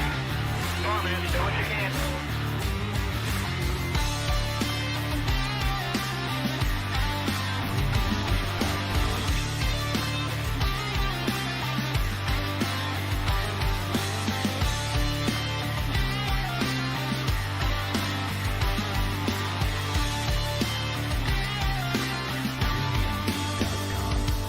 The vibration in this car is the worst vibration that I've ever had, and the shifter's broken again.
Welcome back, ladies and gentlemen, to that of the ISRC Race Car Graveyard Truck Series. This is race number 2 of Season 3 for that of the Miami 225 at Homestead. We're giving you all the coverage here on Freaky Fast Broadcasting. My name is Sam Dyer. With me is Zach Hall. Robert Moyer running productions here this evening. And Zach, interesting to see, but it's Cedric Hunter and Robert Hattenbatch going to be here front too. Yeah, and they pulled this similar strategy here. Pitting at, looks like Hattenbatch is at 61 and then Cedric Hunter at 62. So both of them didn't use no tires, really tried to save them here. And we'll see how it works out on this restart, man. How are they going to be able to survive the difference on tires? Going to be about 6 laps, but maybe only about 2 to 3 really on green flag wear. How will they survive? Let's find out. Hattenbatch takes us to the green here for the Miami 225. No more stage breaks. It's all about taking it to the end. Yeah, great start there from that leader, but a little bit of blinking. Definitely don't want to hope to see no more of that there from him. As Cedric Hunter there in that second spot, going to have a little bit of a run down the back straightaway. He's also got Trenton Jump looking behind him in the 46. Cedric Hunter going to cover him off. Is now Jump going to jump back to the outside there now to the quarter panel of the 13. Great move there from the 46 to make him think he was going low. Then he goes high, but now he's stuck behind Hattenbatch as Cedric Hunter's going to on the inside. Oh no, Reed goes around. Cody Reed gets loose, spun around. We stay green. He's off the racing surface. He did not bounce up in front of oncoming traffic, so we stay green. We go back up to our leaders because they're going to be 3 wide for second place, and it's going to be Hattenbatch all the way on that 3rd lane. Middle was Trent Jump, and here comes that of Ethan Smith. Jump's going to fall back to 4th, blocking by Cedric Hunter. Aggressive moves by the 13, who wants to hold on for the lead, and Hattenbatch, that's going to unsettle the 99, and watch out, he's loose out of the corner. Oh, trying to hold on to that thing as Hattenbatch is there. He's going to drop back and lose some of that track position he tried to gain from this. But Cedric Hunter definitely, like you said, getting the elbows out. They're getting aggressive, and he's going to have some hungry drivers behind him as Ethan Smith going to be looking to rip the top here in second. And that's what Hattenbatch used there to get the run on the 13. We'll see if it works for the double zero down the back straightaway with a big head of steam here. He's going to have a look here going into the corner. Shelley, also Anthony Gaudio going to be blocking further back, but Ethan Smith gets the positioning for the inside lane through 3, 4. They're going to be side by side for the lead. Ethan Smith hoping for a good run, and Cedric Hunter, he did his best with those older tires. It might just be by a lap or 2. He's doing his darndest to hold on the outside. Yeah, and he went really, really slow on that that last run there, so should have some decent wear, but definitely still going to have some life taken out of the tires. So going to be some difference, but he's doing a good job to hold second now. His Jump is going to try to be able to take position. He's just got to let it even out. He's got to get here to the point and try to hold on to these guys and maybe solidify his position once he gets to 3rd here and possibly not fight Jump too hard. You know, I know you want to hold this position off, but right here, how much tire do you want to use to hold that 46 up? I mean, when you say don't get too aggressive here, but we got to think about the whole entire offseason coming into the playoffs. Cedric Hunter knew he was coming in for Season 3, and he'd been talking about and chirping over the fact that he wanted to race this 46. He wanted to wrestle the feathers of the Season 2 champ, and right now he's doing a great job defending on those slightly older tires, but the driver that's on the move, 41 of Trevor Earhart, he might have spun around that of the 48 earlier, but he's now going to be cracking the top 5, trying to make this pass on Hattenbatch. I tell you what, he's been really, really quick here at Homestead, and these guys seeing him get up into the picture, that's not a good look. And look at this, also the 3 of Anthony Gaudio. He had so much momentum heading into this playoffs. Unfortunately, he had something to deal with there and could not make the playoffs, man. So didn't get to use all that momentum. Now comes back this season. Let's see if he can get some of that momentum back under his number 3 machine, because I tell you what, he was looking strong as these guys continue to race. But that second place position, Jump is not giving up on Cedric Hunter up front. He certainly is trying his best right now to try to go up and battle, but certainly it's one of those things where we're watching the difference on how these drivers want to battle with one another, but single filing out, and Zach, with it finally calming down, it makes sense. These drivers would finally get themselves in the positioning to go race this one out. And you know, we had a feeling once drivers were able to get split away from one another, we could finally get some green flag racing. Yeah, like I said, I felt like it was coming at some point. You know, it's inevitable with this group here. You know, these guys are really great drivers. They're aggressive, but they're great drivers. You know, they'll figure it out. They'll figure out how to race each other. And the more trucks they get taken out, the less trucks that are out there. There's more space available and just a lot less trucks on pace. So it makes racing a little bit less intense. But looks like Nick Crawford here, he's trying to make something happen here on John Forbes here in the 11 machine. Is Crawford having a good little run here, trying to break his way up into that top 10, is now up to 11th as Forbes goes back to the inside with the crossover. We're trying to do the crossover on the 4. Nick Crawford doing his best to make this pass, and Isaac Shelley going to be just watching these drivers in his mirror, but John Forbes thought he was going to get a good run, had to back off just slightly, which gives the advantage to the 4 on the stretch, but just nowhere to go really for himself. Yeah, really, like you said, nowhere to go. It was just all blocked off there for the 4 machine, so Forbes now takes advantage of that. Look at Kralik, he comes into the picture of the 0-1. He's also trying to take a little bit of advantage of that too, so great job as these guys continue to battle here for around that 10th position and trying to break into that top 10, and these drivers are going to try to have the best they can. But look at this Eric Stemp here in the 53 machine. Good to see him up here in the 16th position after winning Daytona. He's trying to just run, watching right now, and certainly for these drivers. Nope, Zach 81 laps in. Now is the time for a lot of these drivers to try to pick and choose, but getting a great view back here watching these drivers. Yeah, I mean, Nick Crawford just made a beautiful 3-wide pass on Forbes and Shelley. Then Kralik tried to follow through in the 0-1. It was pretty spectacular there for a moment as you got to see it from Stemp's point of view. And man, oh man, great job from Nick Crawford there. 2-for-1 deal there, down in 3 and 4s. Looks like Shelley struggling a little bit on that top side. Right on board with the 0-1 of Aaron Kralik, who's going to be trying to figure out how to get by Isaac Shelley, and watching John Forbes trying to make the pressure. And for Kralik, great center of the corner here, trying to pressure. He gets underneath the 4 and a little bit of wobble from the 11, but he holds on for John Forbes, trying to clear that of Nick Crawford. Yeah, this group continues the battle. It seems like Forbes, Crawford, Kralik, and Shelley just can't get away from each other. Letting Steele also get up into the picture of the 8. No, it looks like Forbes crosses up atop in front of the 4, and that really checks up Nick Crawford there as they come off the 4. And Shelley just sliding the rear end once again, having a little bit of struggle as the 8 gets into the picture. Trying to figure out where they're going to go as Ollie Fonseca right on the back bumper of the 8 machine of Noah Steele, and Steele certainly feeling good for himself as he's been slipping and sliding. This 8 machine had a couple of mistakes throughout the night, but he's just trying to hold on best that he can. Yeah, Noah's he's had some moments, man, for sure here tonight, but it's getting a little bit risky there. But him and Shelley both looking a little bit sideways as that group ahead of him continues to race too. Is Kralik now going to look to the inside of Forbes? It looks like also Fonseca going to try to look to the outside of the 8. But this is the great thing about, again, Homestead. Just multiple different lines, drivers finding every little bit of thing. The 8 slides up in front of the 98. A little bit of contact there, but the 8 takes the position and the 98 backs out of his. Noah is able to take that position there and now try to move up even farther in the 8. And right now, Ollie Fonseca trying to get inside, and Isaac Shelley, at one moment when the lights weren't kicked on, there was still a little bit of sun out in the air.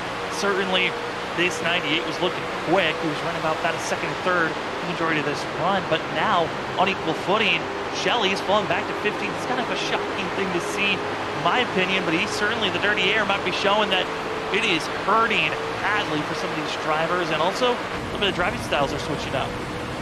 Yeah, this track goes through a lot of changes, man. Like the balance will go through a dramatic change. It can swing one way or the other. Like I said earlier in this race, it could go tight, it could go loose for you. So I've had those races myself where you start off very good and you feel real great, and the lights kick on and the rubber gets laid down the track, and it just seems to slowly go away from you. And it's very odd to say, but it just, you got to keep up with the racetrack as the night goes on. It definitely does have a dynamic feel to it that we got to congratulate iRacing on getting back into the simulator for us. So it's definitely good to have that as Fonseca and this group again. They still continue to battle back here as we look at this group back here. It looks like some side-by-side action here.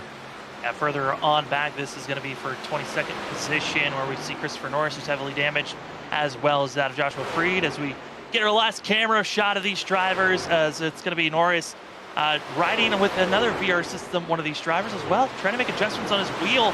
That is one of the factors that I don't think a lot of people recognize is some of these wheels are attached to desk, and they can easily get shuffled around if they're not tightened enough.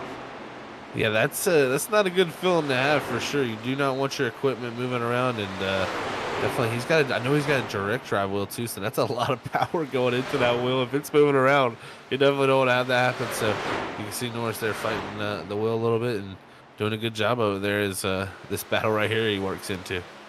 He's going to be back here again. These are drivers that are battling further back, but certainly these drivers are hoping for the best to battle for themselves. But certainly big kudos to our producer, Robert Moyer, giving all these amazing shots and also able to show off the drivers. And also kudos to the drivers for allowing us to show them off out here on the stream. Lap 88 of 150. Drivers have been green, the longest green flag run so far here, Zach, and it's been kind of cool to watch the drivers actually race between one another. Yeah, and I've been watching lap times, trying to figure out who's got a lot of pace, and the driver looking on the screen, the 94 here, Brandon Colley working his way back up from that 6th start spot here. He's going to be trying to get back into 6s, working over Tamer. As he worked up to Tamer, he's had some of the quickest times the last few times by, so the 94 here looking good as this run continues on. But ooh, Tamer, they're taking his line away there, getting a little aggressive. We'll see, does the elbows come out once again as they're going to be coming up the lap. GT Irizarry here, as it looks like maybe Kylie going to use him as a pick here. This is going to get interesting on his squeeze, and oh, they make it, Sam. Oh, man. That should have been a wreck, and I think for Jason Tamer, saw that maybe there was a chance for there to be a little bit of a pinch, said heck to that, I'm going to move you down. But certainly the crossover going to be seen, and now it's all that of Jason Tamer trying to get to the inside, and he is on the entry of the corner, but drivers in front of him. And certainly, I gotta say, Zach, this is crazy to see the drivers, how close they have to get to the wall, trying to arc their way into the corner. Yeah, this is intense to see. This track, I tell you, the wall almost reaches out and grabs you on entry, so you have to be very, very careful even there. So they're trying to use as much of this racetrack to open up that entry and help that turn. But I tell you what, up ahead of this group, there's some big movement going on. It's that the 41 and that 3, Anthony Gaudio and Trevor Earhart. They're all over the back of Cedric Hunter here as Hunter's fell back with that little bit of tire difference. He's definitely not been able to manage his stuff to be able to keep it in front of him here as these guys have closed it down. And Earhart again looking very good at Homestead. Was one of the fastest drivers last season, came away second to GT Irizarry, but he obviously, the 41, he has carried that speed. It was only just that of about 3-4 weeks ago when we were racing here last time, and not much has changed except for, I think, for some drivers they might feel like it's a little bit looser, but for that of Trevor Earhart, certainly keeping himself in position to go for a win, diving it down low underneath Cedric Hunter. Hunter's going to do a massive pinch, not allowing the 41 to really carry that momentum the way that he wanted, which here comes Anthony Gaudio for the 3, who is a driver that I'm curious on this season for Anthony Gaudio. He struggled so much trying to get into the playoffs, does late, then missed out on a complete round that knocked him out for a championship berth. Now for the 3 this season, I'd imagine he's got a little bit more confidence knowing that he can run up front. Yeah, I really think he does. It was really cool to see his growth. We expected a lot straight out the get-go, and it didn't come all together at the start, but it definitely came together quickly at the end of that regular season, and he'll look to try to tap into that, and it's looking like that tonight. I mean, 38th to 5th, to 4th now, so it's just continually looking good. And look behind him too, there's Brandon Colley. He's looking to be the fastest truck on the racetrack right now, closing all these guys down. Last lap was the fastest truck on track with a 34.729 compared to our leader of Ethan Smith, a 34.842. So just about that of a couple of hundredths faster is going to be that 94 compared to the 00, but it's going to be a little bit under 2 seconds the difference between the two drivers. And as well, Brandon Colley, he's got a lot more traffic to get through besides that of Ethan Smith. Yeah, he's got to go through Cedric Hunter and Anthony Gaudio there. One is a teammate, so maybe we'll be possibly looking to do that. Is Cedric Hunter there taking the lane away from the 3, and Hunter showing again. He's like he said in the Discord chat, he is here to show aggression and really fight hard for positions. And oh no, Trevor Earhart turns Brandon Colley head first into the wall. That's this driver now out of this race, and now here comes oncoming traffic. The yellow comes out on lap 95. And this puts the whole entire field in an interesting spot because they're right around that fuel window. Oh man, oh man! I'm thinking Trevor Earhart's trying to go for a side draft there, but not very smart to do there and get that contact, as you're going to see this down the back straightaway. And it also doesn't help, especially after earlier incidences with Earhart getting into the 48 intentionally. This time wasn't trying to intentionally wreck the 94, like you said, going for a side draft, but just one tiny clip. And just like that, Brandon Colley, who went from a threat for our win, now going to find himself parked on the inside and potentially could be done for the night. He does not have required damage, surprisingly, with the contact and the angle into the wall, but certainly he's going to be back in 24th, struggling and going to have to come to pit road. Yeah, that is unfortunate to see, man. He's having a really, really, really, really good run going, and that's how it's going to end for him here tonight. Is he's going to try to get that all fixed up and see how this works out. But the driver I think who liked this probably the most has got to be Cedric Hunter. Now he's going to be on even footing with these leaders. He's going to be setting up, and now, who's going to get the clean stop out? Thomas Green's going to be struggling with his pit stop as our pole sitter. Our second place qualifier really has been not having the strongest run for himself, as Ethan Smith able to get out cleanly for himself, save for jump, and real close there, though, between Tamer and Gaudio. Yeah, that was pretty close there from that group there exiting. But man, oh man, this is set up a interesting little run here. And I tell you what, I think we're good to make it to the end. So this could take us all the way to the end of the race. Is that likely? Possibly not here with how we've seen it tonight with 7 cautions so far. But this is plenty of enough laps here on fuel to make it for them. Fuel-wise good, tire-wise, a couple of these drivers still have a set left in pit road to work with, which I think that also is going to be a factor for these drivers. If we start to see cautions in the next 20 to 30 laps, who's going to have that extra set of tires to utilize for themselves, let alone hoping that they've got at least a car running in front of them. Yeah, this is there's a 48. Looks like something going on there for him. Is first start. I think he's going to have to let everybody by, but he's had a tough night here, and tough night for a lot of guys. And they'll bounce back from this. This is definitely an off night.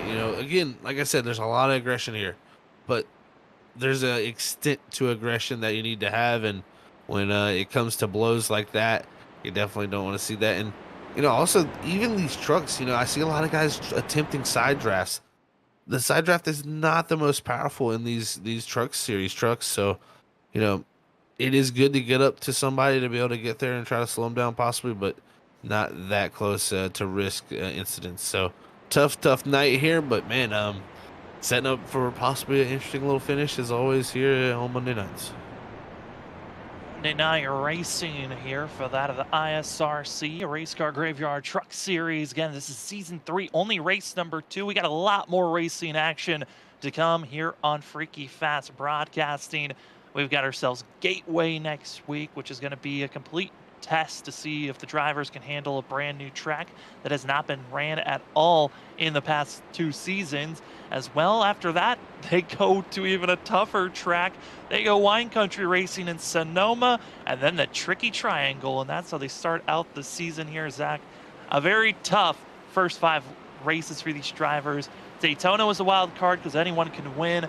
Here tonight, progressive banking gave everyone opportunities in all the different lanes and chaos. But these next 3 races is when you're hoping that you're on it on skill-wise.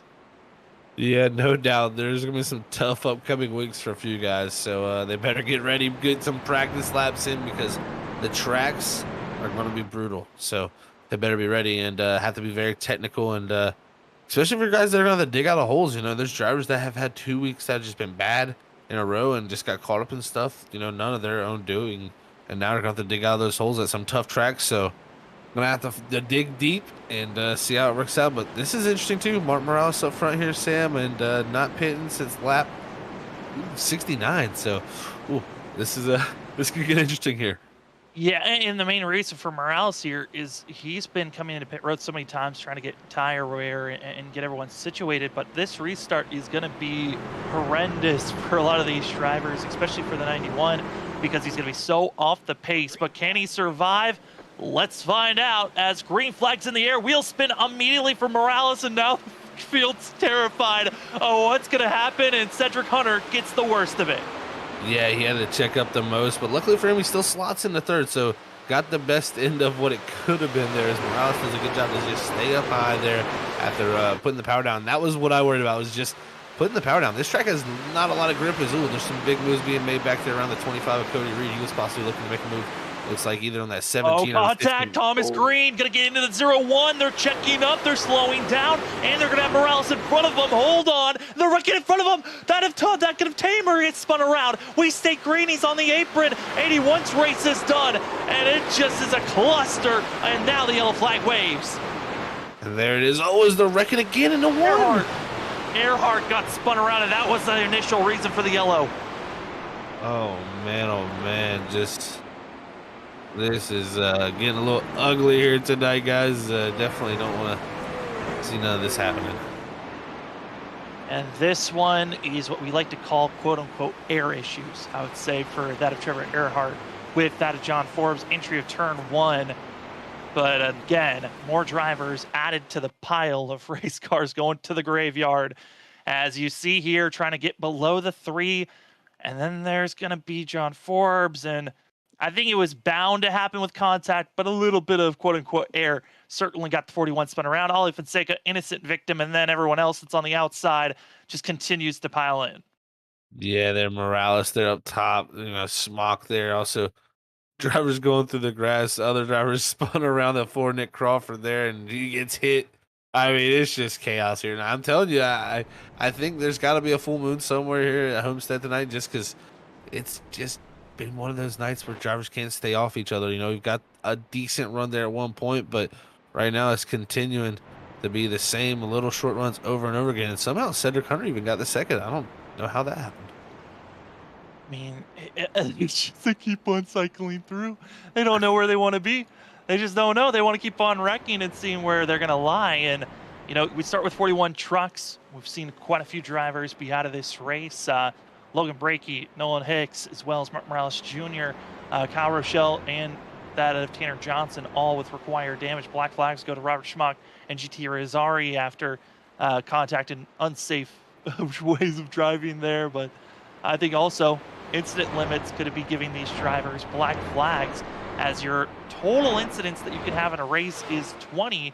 But if you get 16 incident points, you will then get a black flag. And then your next time you get 4 incident points, you are disqualified from this race. We haven't seen anyone get disqualified yet, but at the rate that we're going, we might see someone get disqualified because of being involved with too many accidents and contact with other drivers, contact with the wall, and going off track. Yeah, you didn't disqualify as a surefire way to get out of the race. So drivers are going to have to be watching out for that for sure. Is the incidents pile up when you get involved in it. I mean, it's just one big hit. It's 4 X's right there. And if, you're the driver that caused an incident, you get a 4X there, another driver piles into it, it's an 8X there piling up, and next thing you know, you got 12 incidents in one little wreck. So you got to be on your P's and Q's here and clean this stuff up for these guys, and we'll see how it works out as we get them back. I believe double filed this time. Sorry about that. Pace car lights are still on, so got another pace lap, but yeah, it's just been one of those nights, Sam, where second race of the season, a lot of I think guys that were ready to get back into it. There was only a week off too, so a lot of the emotions from last season probably carried over into this one, and it's seeming to make this racing pretty wild here tonight. Also, we think about last season, we saw that of Cody Reed, Ethan Smith, and John Forbes. That whole entire Blackjack team was willing to be very aggressive on blocking people all the time.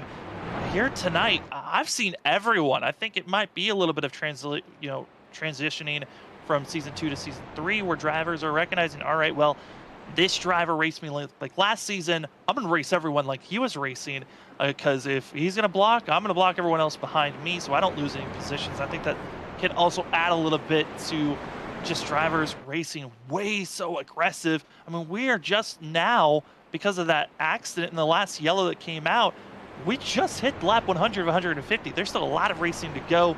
Plenty of opportunities to throw this race away. Think back to the way that last season's race went. The final 15 laps was the most chaotic racing I think I've ever seen. And we are not even close to the final 15 laps of this race. Yeah, exactly. You got to save it for the right time. You can't just go out there and waste all these aggressive moves here early in these races, and it gets a lot of guys in trouble when they make these moves too early. It's just a tough scene to see so far. But I tell you what, 8 cautions. We'll see if we can clean it up from this point. But man, I tell you what, I don't think it's over from this point. These drivers have just gotten started, and the aggression level is just going to keep picking up as we turn each and every lap. As everybody's going for that win to lock themselves into that playoffs. It's your win. Eric Stamp got it, and he is locked into the playoffs as long as he stays in the top 20 in points. That's also another key factor. You get the win, you got to make sure you stay inside of the points range for that win to be eligible to move on into the playoffs immediately. But up front, Ethan Smith, Cedric Hunter, Trenton Jump, Anthony Gaudio, and John Forbes. Can't see this, Zach. I looked it up. It's not a full moon for us yet, because we're only at that of 94% coverage. But for these drivers, they might be feeling it on the virtual side of things. Ethan Smith, he is ready to get rolling. So is the rest of the field, and green flag is out here for the Miami 225. But for that of Ethan Smith, he's hoping his internet can clean up as Cody Reed getting aggressive again for the 25. Yeah, that 25 on every single restart. He's been making moves almost every single time. He's got it figured out here on this restart zone, and right there goes up into position. Now going to be on the inside of Cedric Hunter for that third spot there. He's going to have a little bit of a push from the 3. We'll see here how they look to navigate as almost into that apron. That's a little bit dangerous thing to do. You get into that apron, you slide up quickly. Slide, you hold, and right now it's going to be Cedric Hunter going to be just letting the 25 go. Let's go 3 wide. John Forbes, that of Anthony Gaudio going to go to the very bottom, and a Cedric scraping the wall, and he's just going to give up that space. And I'm liking that call by the 13, but there's always a plus and a minus. The minus, he's now going to get deeper into the field where there could be more chaos, but based on how the drivers are racing, I would say our front 6 are the most aggressive drivers right now.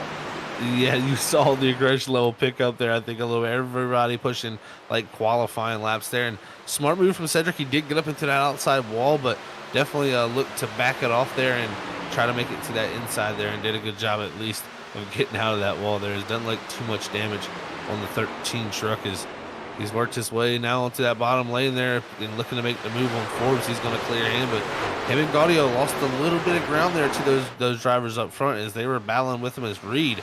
Got to give him kudos. Really aggressive, but really making the most of it. Cody Reed, a driver I was talking to before this race started, he was really trying to just figure out this track during practice. He certainly has figured it out now as John Forbes and Cedric Hunter continue to stay side by side, pressuring and going into turn number 1. Will there be enough space? Hunter says, I'll take the wall, and Forbes says, I'll take the rest of the track.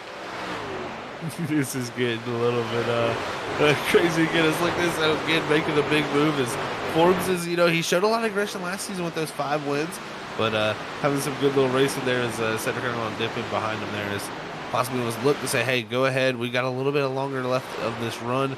If it stays green here, I'll be coming back. Oh, his old Forbes makes the big slide, and now Hunter back to the inside. Just inevitable for these two.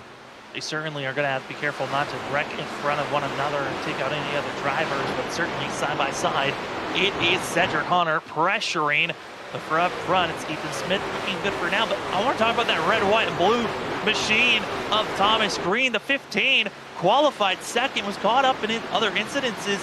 He is up to 8th and looking pretty stout based off the pace that I'm seeing right now. Yeah, he dropped back a lot there with that one point where it just didn't take tires there and stayed out. So it really set him back there, but he got involved in his incidents and now somehow has climbed his way back up and look at the maybe possibly make a move here on the 8 machine. He had a great qualifying job, but now trying to finish it off here in the race, and that's what he couldn't do last season. Had so many races that he raced so well, but just ended up into the barriers at some point. Now tonight, trying to make a complete race.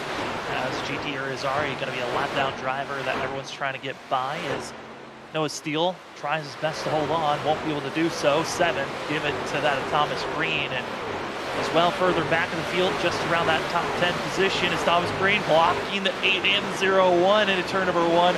Dakota Moniz and also the 99 of Robert Hadbatch having a decent run for themselves. 10th and 11th for the 5 and the 99.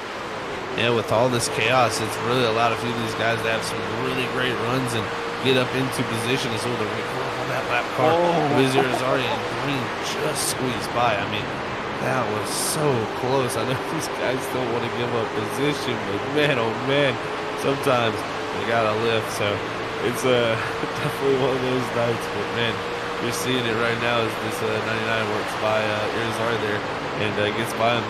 The 5 having a good run there too. But Moniz he's always got those nights, man. He always works his way silently up into that top 10, and then sometimes even into that top 5. You never know. Sometimes in victory lane. I know for Moniz, he's hoping the commentator's curse doesn't strike him, because every single time we get late into a run and we cheer for him on how well he's doing, something awry happens. And for the 5, doing all right, but behind him, the 99 is not doing as well. Hattenbatch struggling out of turn number that of 4 for a moment, and he might be in a loss here to that of Jared Talmadge. Yeah, Talmadge, who's had a tough night also in the 17. He's looking to make somewhat of a rebound here, maybe get up into the 11th position. So great rebound for Talmadge there as he makes his way past. I tell you what, as the run goes on, it gets so free for these guys that they're just hanging on for dear life, especially off of 4. 4 always seems to be the corner that is always a little bit more loose. The banking falls away a little bit quicker and just a little bit different profile corner. So definitely a tough spot there, but Hattenbatch holding on to it. All right, we got 45 laps to go. Let's get the final parts of our sponsors out of the way, because I got a feeling it's about to get hectic out there on track. Might get a feeling that a yellow's coming. So let's talk about ButtKicker. Feel what you've been missing, and if you haven't been missing much here for the broadcast, it has been chaotic. You need to go back and see, or we're gonna have to make a highlight reel of all the madness so far. We've had 8-9 cautions so far, and ButtKicker, man, if you had one riding, if you're one of these drivers, you are feeling all of the contact, the damage. Instead of just hearing it, feel the sounds, and that's exactly what the Gamer 2 can give to you. Use our promo code FreakyFast20 for 20% off getting your Gamer 2 from ButtKicker. All right, you got your iRacing, iFlag, you got your admin box, you just got your ButtKicker. Attach it to something, and that's where you go to Advanced Sim Racing, your one-stop shop to get your chassis, your monitor stands, as well as racing wheel, and you're ready to go sim racing here on iRacing. Go to Advanced Sim Racing, go get your chassis and sim racing setup, and use our promo code FreakyFast5 for 5% off. All right, we got it out of the way. No more sponsors to talk about, because it's time to watch these drivers race it to the end. And Zach, right now, Ethan Smith's doing a great job for himself, but lap traffic now being a factor, these drivers going backwards, and Trenton Jump starting to close in on this gap, but Cody Reed, as well as Anthony Gaudio, they're starting to get frisky for this 3rd place position. Yeah, I tell you what, Trenton Jump kind of doing similar to what he did in that championship race in the 46. Just very good on the long runs. Whatever he's done, it's carried over to this night here at the Homestead Miami Speedway as he's closing down that gap on the 00. And, you know, as this run goes on, I think that's where the 46's advantage will be, but it gets so tough to follow in this dirty area. He's got to do this quickly here. If he gets to him here, the caution's out. That's going to be John Forbes, spun around, and I believe that was coming up to lap traffic, and just nowhere to go for these drivers. As of the radio, going to be hearing some drivers having some different thoughts on this moment, but John Forbes and Thomas Green are going to be the drivers of incident here. And Zach, I'll let you make the call, but from Green's point of view, he felt like John Forbes was blocking. Yeah, I don't know if it was a block, maybe just covering off the lane there, but it looks like the 15 kind of came up off the bottom and got up into the 11, and then it doesn't help when you keep plowing in there. You know, he could lift after the first time you hit him, so didn't make it any better on himself there. So, man, you know, these guys, they're going to have to learn one day. And I talked about with our last yellow and drivers coming into pit road, if we got a caution 20, 30 laps into a run, do you decide to come in and take tires? Well, this is the moment to see, as it's going to be that of Ethan Smith as well as Trenton Jump, all diving into pit road. Or are they? Trenton Jump pops back up right at the last moment. Well, that was an interesting call there from these guys. So we'll see if that's the right call there for Trenton Jump. I don't know if it is, Sam. That's a risky maneuver. You know, if you're someone like, you know, a driver that has like an extra set of tires compared to the group that's been on the normal strategy, I think this could be a good call. But man, Trenton Jump here he's thinking there's going to be more carnage, and he's probably right. Wouldn't be surprised if he was, and for us up in the booth, I think we're going to need a little bit of a break. We've had 9 cautions so far, so we're going to take a quick break. When we come back, we'll take you to the end. It's going to be less than 30 laps to go. Trent Jump on older tires compared to the other ones behind him. Ethan Smith, Cody Reed. How is Blackjack Racing going to come up through this field with their fresher tires? We'll be back in just a few moments.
Well, we thought we were going to come back when the drivers were green. Well, we got immediate yellow after drivers tried to take off. And with that, caution number 10 is out on track.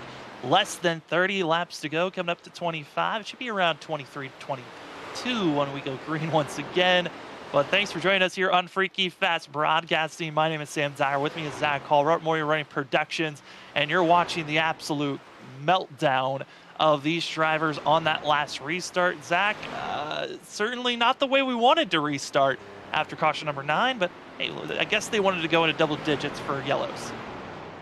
Yeah, this is turning out to be a little bit of a wreck fest now. So definitely gonna see what it continues to be. But that right there, just a stack up on the restart there, and it really trickled down really all the way back from, I'd say, really the first lane all the way back to about the 10th, the 6th to 7th row, and from there, looks like Dakota Moniz was the unfortunate bystander that got taken out in it. So, like we said, back under those caution laps, and Trenton Jump, who'd stayed out on those tires here, this is going to make it an interesting situation for him here. Personally, if he wanted to see a caution, he wanted to see it really happen a little bit later, where he could come down and get his tires then. But man, now gonna have the older tires out front here and see how he's gonna be able to hold off this group on the fresh tires. Yeah, Trenton Jump, Eric Stamp, and Noah Steele going to be the 3 drivers that did not come into pit road under our 9th caution of the day. The rest of the field did come in. They're going to be on fresh tires. That of Christopher Norris coming into pit road, get service done, got tires and damage repair for the 38, but he'll be back in 16th position. But Zach, we're down to 20 drivers potentially here going to be on the lead lap, mattering if they can get back on track or not, as there's a good group of drivers that are getting service done. But this is certainly not the way that we expected this race to go. I don't think the majority of the drivers expected this race to be like this in the caution realm of things, especially with how clean comparatively that last season was. But I think at the same time, if we're going to compare races, we got to remember that that first race, there was a giant wreck in like the first 4 drivers that wiped out about half the field just on lap 1, that allowed the drivers to space out later on. While this race, it's been kind of pockets of drivers being taken out.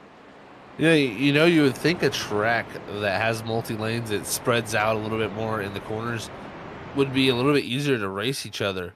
But I feel like some guys do suffer in that area where, you get guys in your blind spot, you're exiting off the corner, you don't know exactly how much room to give. And that's kind of a thing you learn with experience. As a driver, you get better and better of judging how wide your car is, because you can't exactly tell where your right side door is at all points.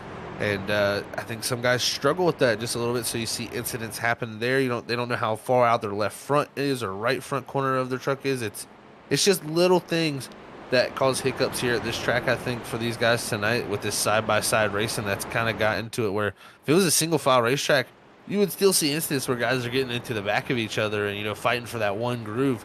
But here tonight, there's guys 3 wide, 4 wide a lot of times, and that's where guys get in those spaces where they start to get a little bit nervous, maybe get a little bit of those shaky moments, and don't hold that wheel too steady and get involved in stuff. So, it's also aggression that we've seen too involved, but man, it's definitely something these guys are got to work on. Second race of the season. It's a lot of new drivers into this group. It adds a lot of pressure there, and man, definitely everybody came with the second race in mind is a big deal here for sure. Well, it's been 10 cautions, but we could see more. There's still the potential chance of us going into overtime. So if you haven't already, let's like those broadcasts. Let's share the stream, because it's not over just yet. The chaos might never end with the way that these guys are going. So let's get some more eyes to see who's going to get the win here for the Miami 225. It's Eric Stamp, Trenton Jump going to be the front 2. The 53, the winner of Daytona last week to start the season off. He can try anything he wants. He knows he's pretty much locked into the playoffs with that win, but it's that of Trenton Jump, as well as Ethan Smith and others that are recognizing we got to get a win if we want to get locked in, because with how big these fields are, 1, 2, even 3 bad weeks, you might not make the playoffs. But the pace car is off. It's time to get racing. It's time to see who's gonna get the win here this evening. 23 laps left to go, as drivers already ducking it down low in the entry of turn 1. Jump did a great job to jump out front here early, get a little bit of a gap, because he's going to need it. Those new tires going to fire off very quickly here and try to charge through this field. But at the moment, he's done a great job along with Stamp and Riddle, or Steele. The big thing that's going to be helping these drivers right now is the fact that Ethan Smith and Anthony Gaudio are getting side by side on that lap. That's going to allow Trenton Jump to gap even more over the 00. But Ethan Smith's got to be careful. He's having a lot of internet issues for himself. He's been blinking in and out all night long, and if that issue doesn't get cleared up, he might be penalized or even officially knocked out of this race with poor internet, as they're going to be 3 wide. It's Cedric Hunter all the way in that 3rd lane, but he's got Cody Reed, who's going to be pressuring. Here comes Kralik, as well as Gaudio and ahead of them. Let's go 3 wide for 2nd place. Why not? Everybody else has done it all night. Let's go for it. Look at that. Smith through the middle up top there. He goes through Stamp and the 8 of Noah Steele there. Is Cedric Hunter ripping the top of the 13. He's going to have a big run, but it's going to be stuck behind the old tires there. But the group down low, led by Gaudio and Reed and Kralik there, as everybody stacks up here. This is some intense racing right now, but Trenton Jump, he's going to have a lot. 4 wide. Let's do it. And it's going to be Cedric Hunter going to poke his nose 4 wide for a quick moment. They're still 4 wide for a second, and now they're going to get cycled through. And the reason why Eric Stamp, older tires, Cedric Hunter had to get below that 53 if he wanted a chance to keep on moving forward, but it's costing him on time. Cody Reed and others, and somehow they survive. Even the radio's over the chatter. The drivers are just shocked that they survived, and I don't know how they did. Yeah, and we also got a battle for the lead as now Smith takes control of the lead up front as that battle continues on back there. Reed gets by. Still, it's all happening now here in the final 20 laps of the Homestead Miami Speedway. Saw there the Hello Kitty 13 machine going to duck it down low, but our top 3 going to be pressuring. Trent Jump did his best, but with having that of 31, 32 lap older tires than the rest of the field, he can only do so much. A sitting duck to go further back in the field, but this is when things get a little bit more chaotic, Zach, because this 46 at some point is going to fall to the clutches of this gaggle of cars, and that's when things are going to get even more chaotic if they decide to go 2-3 wide again, or even try to go 4 wide for the 2nd attempt.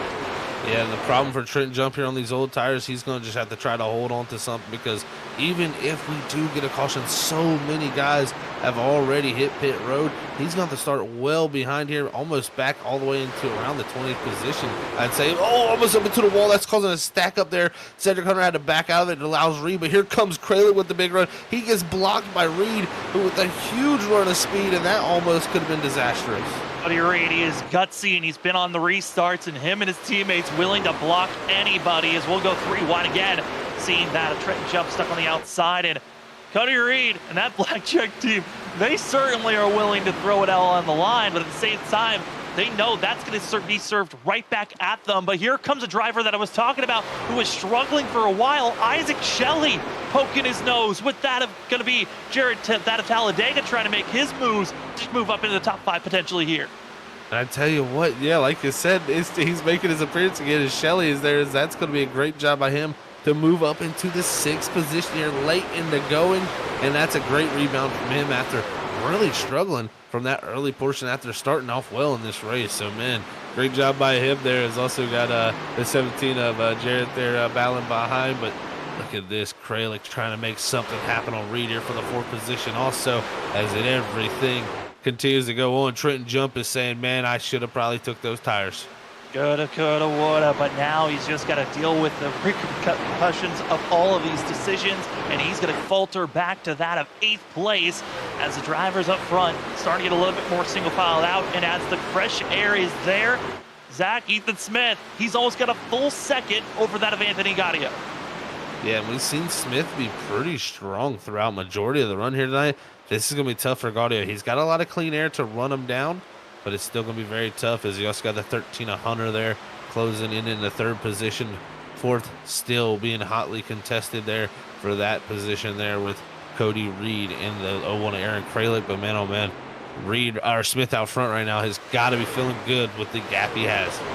Looking at the drivers last lap, Cedric Hunter, Cody Reed, faster than Anthony Gaudio. They're starting to close in on that 3 machine, and they've got to make this pass quick, easy, and clean for themselves. And a driver that didn't qualify as well as we thought he could, but the racing action has just kind of made it clear. It's Tyler Dangler up to 10th for himself, but further back, it is still a madhouse on where drivers want to be placed. And these are all the drivers that are trying to survive for the 81. But Jason Tamer, he's the first car a lap down, trying to get that lucky dog spot as long as he's not involved with the next wreck. But the absolute destruction, demolition derby crew that we're seeing back here, they're still side by side and willing to probably throw out another yellow.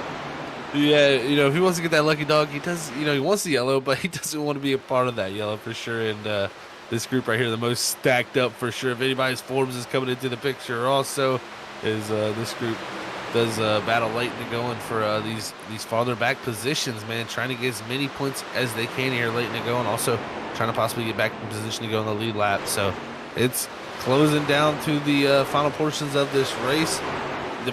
Right now, a few guys are hoping for a yellow, but I tell you what, Ethan Smith out front, he's asking for anything but it. And you might be wondering for these drivers, I mean, are they all racing for position? Not really. I mean, for Alexander Light and Logan Brakey, that are the two drivers, the green machine of Alexander Light, as well as going to be that of Logan Brakey in the 29, they're racing for position. That's for 29th spot. Both drivers 46 laps down. They're racing against one another, but the rest of those drivers, they're mired anywhere from 1, 6, or even on the lead lap. They're willing to beat bang, and they're really not racing for much.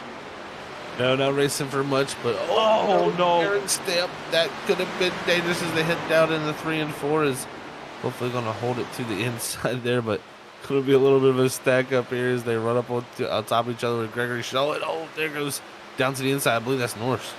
That is going to be Norris. This is actually 3 wide for position. This is 13th, 14th, and 15th with a little bit of lap traffic mired in between. Oh, they still can't get away from one another. Gotta love it here, racing everything down to the very end of this race. And these are good runs for guys that need these points early in this season. This will help a lot of these drivers back in this group. Stamp right here in the 53. None of it matters for him. He won at Daytona last week, locked in, but definitely a good help there for Christopher Norris, who's made the pass. And look at that, 38 going forward. Going forward, hoping for the best. But they got to make sure they can figure out how to get by that of going to be seeing some other drivers. But as we move back up to the front runners, there's been a change up here, Zach. The gap for our leader, it is starting to shrink. A little bit of changing. I think Ethan Smith, he's hoping he's got a big enough gap. 10 laps to go. Anthony Gaudio's starting to close in. That of Cedric Hunter starting to find a little bit more pace, but it's the 3 that's really being the one who was 2/10 last lap. We'll find out this lap on how close they are between our leaders. Well, I tell you what, Ethan Smith, big mistake off of 4. He didn't really lose too much time to Gaudio that time, but had a big mistake. So if he can clean that up, he should be able to stabilize that gap. But man, oh man, he does not want to see that bright color for 3 get up into his mirror. And then Cedric Hunter would love to see that also. That would possibly let him possibly get a shot at this thing. But man, with 9 to go, the gap is still pretty big. But Ethan Smith there, a little bit off the bottom there. I don't know if he missed it. Maybe that's his line. But we'll see. It looks like Gaudio closing down, but a little bit loose. Loose and real bad shuffle there, but we've seen drivers that have wiggled with that loose sensation as we hop on board the 3 just to get to look at his steering wheel, at the inputs of trying to survive here, arching it all the way down to the white line, trying to just paint the photo and paint the picture. And right now he's a half a second off from our leader, and Ethan Smith, he's got to be careful because that 3 is getting bigger and bigger in the mirrors each lap that goes on by. But we're 8 coming up to 7 laps to go, and the gap at one moment was 1.2 seconds. It's now down to just a half a second, and tagging along is Cedric Hunter. Yeah, tagging right along like you said there, down to a half a second, 7 to go. Can Gaudio continue to close down? The closer he gets, the tougher it gets, though. It gets so tough to follow here once you get right up to that back bumper. Does he have something that allows him to get closer? And also Ethan Smith, he's been missing the bottom somewhat. So giving clean air to Gaudio where he's been running, this could be the chance for him, but he's going to need to keep closing it down at that rate. Going to be a little bit less than a half a second coming out of turn number 4, but who's going to get the better exit speed? And now coming down the front stretch, it's going to be that of Anthony Gaudio. That last lap, just about 400ths faster than Smith. And the entry of turn 1, Anthony Gaudio is so aggressive into turn 1, but he loses all the speed on the exit of the corner, Zach. It's a little bit of a flip-flop on who's got the advantage on what side of the track we're on. Yeah, it seems like 3 and 4 has been the bright spot for the 3, and that's where the 00 has been struggling a little bit down here.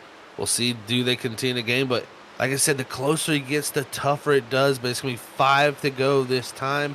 We'll see if there's any gain, a little bit of another gain there for a couple hundredths of a second, but he's going to need more than that here with 5 to go within 4/10 now. He keeps on closing it in. The goal is if we can get a good launch out of turn number 2, Anthony Gaudio is going to keep it close, and that's exactly what he got. He finally got the exit that the 3 wanted. He's going to be a lot closer this go around. That of Nick Crawford's going to stay high. Let our top 3 race this one out. But I think also the wild card has to be Cedric Hunter. He's just been patiently tagging along with the 3.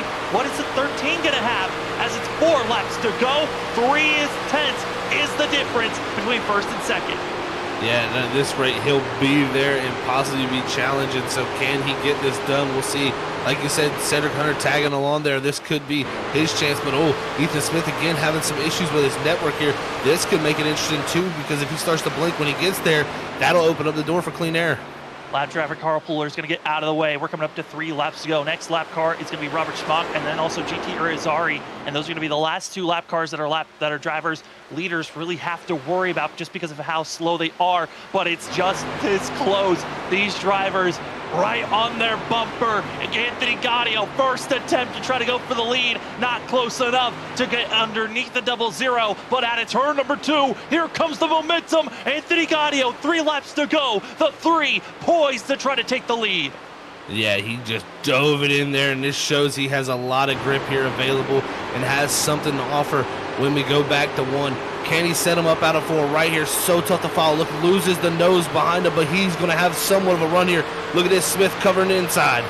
Covering the inside, he pops back up. He's got to figure out how to get into the corner, and Anthony Gaudio right there, almost making contact. And watch out for the outside run. Here comes Cedric Hunter, who's going to try to get a massive surge out of turn number 2 if he can keep up the speed. As our front 2, they're hoping not to wreck each other and give this to Cedric Hunter. 2 laps to go. It's practically a lap and a half. Anthony Gaudio pumping. He'll move. He'll try to get to the back bumper. Drifts up, throwing this race away as we're coming up to a red white flag. Top 3, all within 3/10. Wiggle, bump. Let's try to almost go 3 wide on the white flag. Here he comes. Could this be a Kyle Busch moment up top? Cedric Hunter on the outside of the 00, but the 3 goes around on the bottom. This is going to be intense.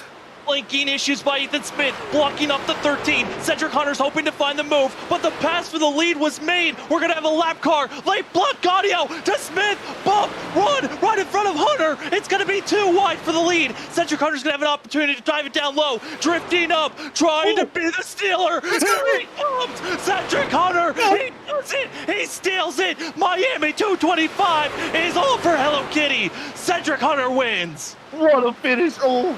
I tell you what, right there, you better send that in the top 10, guys. That right there, finish. No words, man. That is great stuff. Congrats to those top 3. They just put a show on for us.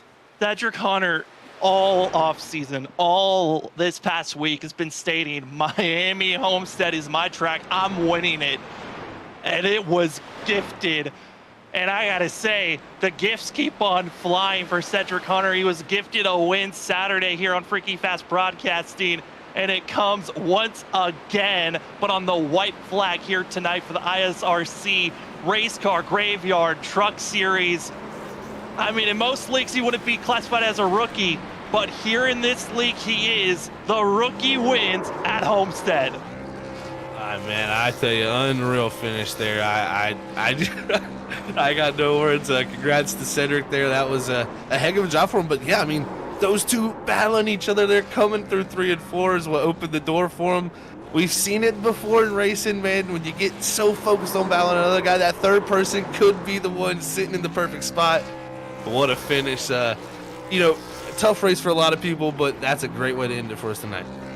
A white flag.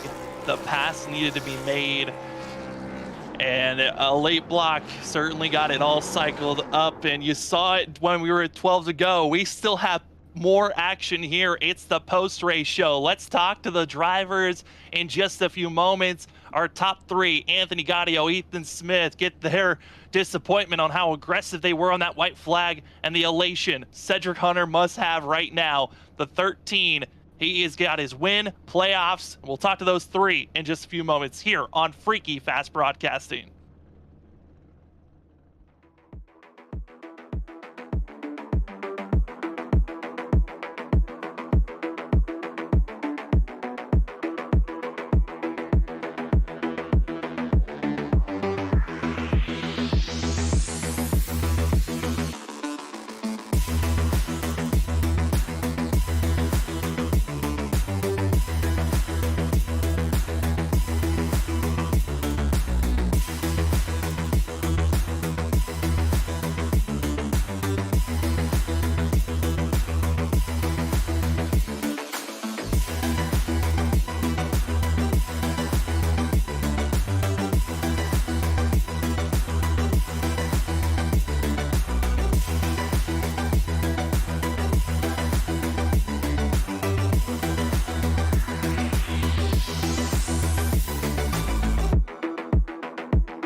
Welcome back, ladies and gentlemen, to the post-race show on Freaky Fast Broadcasting.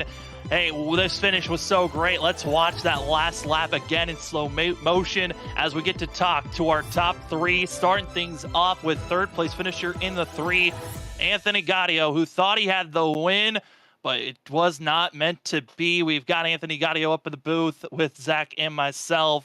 Anthony, what a run. You almost had it. But, man, give us your thoughts coming to the end, catching up to Ethan Smith, and then seeing your win snuffed out in a second. Oh man, that was a awesome finish. By far one of the coolest things I've ever been a part of. Um, my truck just came alive towards the end of the race, and man, I am just speechless. I'm sweating head to toe right now. Well, Anthony, I tell you what, man, congrats. Yeah, I tell you, it was a great to be a part of it also up here in the booth. We had a great time calling that there, going down to the end. But, man, great way to start off here in the second race of the season to have this type of run. We saw it last season there right before the playoffs. You were looking like the man to beat. Unfortunately, couldn't make it there for the playoffs for us. But, man, I tell you what, does it feel good to get the run that, this good of a run this early to maybe start that same momentum back up? Oh, for sure, man. Momentum is key in this league. There's no sandbagging with these guys. Everyone here is really talented, and it's great to be here for another season, and especially having you guys up in the booth. It's a dream league. I mean, Anthony, what a run for yourself here tonight. I mean, there was a lot of wrecks, a lot more than I think anyone was predicting to see. And also, I think a lot of drivers are angry at one another. We'll see how that develops throughout the season. But is there anyone else? Is there anyone that you're frustrated at, or are you just going to chalk it up to racing incidents? No, I mean I'm cool with everyone. No issues at all. Everyone raced really clean tonight. Um, yeah, I'm really pleased with everybody right now. No problems. Well, Anthony, before we let you go, the floor is yours for any shout outs. Yes, like to thank my team, Team Watson Racing, and Morecast. My teammates, Martin, Trevor, Zach. You guys are, it's a great having them on board with us, and you guys and the league admins, everybody here. You guys put on a hell of a show. I'm glad to be here. Thank you. Well, it was incredible for us to call, and thank you for one of the most spectacular finishes we could have asked for here at Homestead. That is Anthony Gaudio in the number 3 machine, comes away with a third place finish, and good luck heading into Gateway next week. Good. As we go from the driver that put the late block on the backstretch, we bring in the driver that tried to make the move. He led the majority of that last run until we were coming to those final couple of laps. We got Ethan Smith up in the booth, and Ethan, I mean, you were right there, so close at times. But man, what was going through your mind when you were seeing the 3 and the 13 closing in? Well, I got a big gap on them early on, and then I started to save some tires, and because I knew that they were probably doing the same. And when I saw them, they were closer. I started to push it again, but I made the mistake of pushing it too hard, and I pushed really hard in turns 3 and 4 and cooked my right front just in one corner. And then after that, they were able to catch me a couple tenths a lap, and as you saw the last few laps, they were right there. Well, Ethan, I tell you what, man, you did your best to try to hold them off. It was amazing for us to call up here in the booth. You guys were putting everything on the line there. I mean, take us through that there, because you have 2 trucks coming at you. Normally we think about coming down to the end of a victory, you got to defend one usually. This time it was 2 different trucks coming at you, and that kind of comes up being what got you there. Yeah, and when they caught me on that last lap, Anthony Gaudio had the inside, so I knew I needed the clean air because I didn't have the tires anymore. So I needed the clean air, and I went high in 1 and 2, and I got the big run, and he put a pretty good block. But I mean, it's the last lap. I'm not gonna let go of that gas pedal. I was giving it all it got, and I'm glad he saved it. I thought he was done. I thought we were actually both done. But he saved it, and it was wild. I knew Cedric Hunter was gonna go low in 3 and 4 because me and Anthony Gaudio had worse tires, and there was just nothing I can do. I couldn't slow down enough to maybe block him. I mean, it would have been a drag race and a wreck for sure. But it was an awesome finish. Definitely one of the best finishes I've ever had in the league. I mean, Ethan, touching more on blocking. I mean, your team was notorious about blocking a lot during last season. Tonight, I think was the most blocking we've seen from start to finish by a lot of drivers. How is it trying to get around these drivers, knowing that you never know who's going to try to make a defensive move at any point? It is really tough. This track especially, like clean air is everything. So while your tires are fresh, I mean, what I always did was I just fought, gave the truck everything it had for 5 laps before I calmed down. And when you're behind people, it's middle of the pack kind of a run. 20 laps in, that's when people kind of start to fall off, but it's still hard to pass. And I mean, being in front just gives you a massive advantage. And I figured that out once I eventually passed Trenton Jump, who raced really well earlier in this race. Once I got that cleaner, I realized like that's everything right there. I just wish I took care of my tires a little bit better for the end of this, but it was still a great finish, and I'm happy with what I got. That it certainly was. That's going to be Ethan Smith. And before we let you go, Ethan, the floor is yours for any shout outs. I want to give a shout out to Cody Reed. The next race will be Gateway, Cody Super Epic and Cool Gateway 125. I'm excited for that race, and I definitely know he is. My teammates, some of them didn't have the best of nights. Cody Reed did pretty good tonight, and I hope he does good again next week. Shout out to friends and family, Hot Lab Designs, Danny Cochran, and all the admins in this league, and Cedric Hunter and Anthony Gaudio for putting on one great last lap.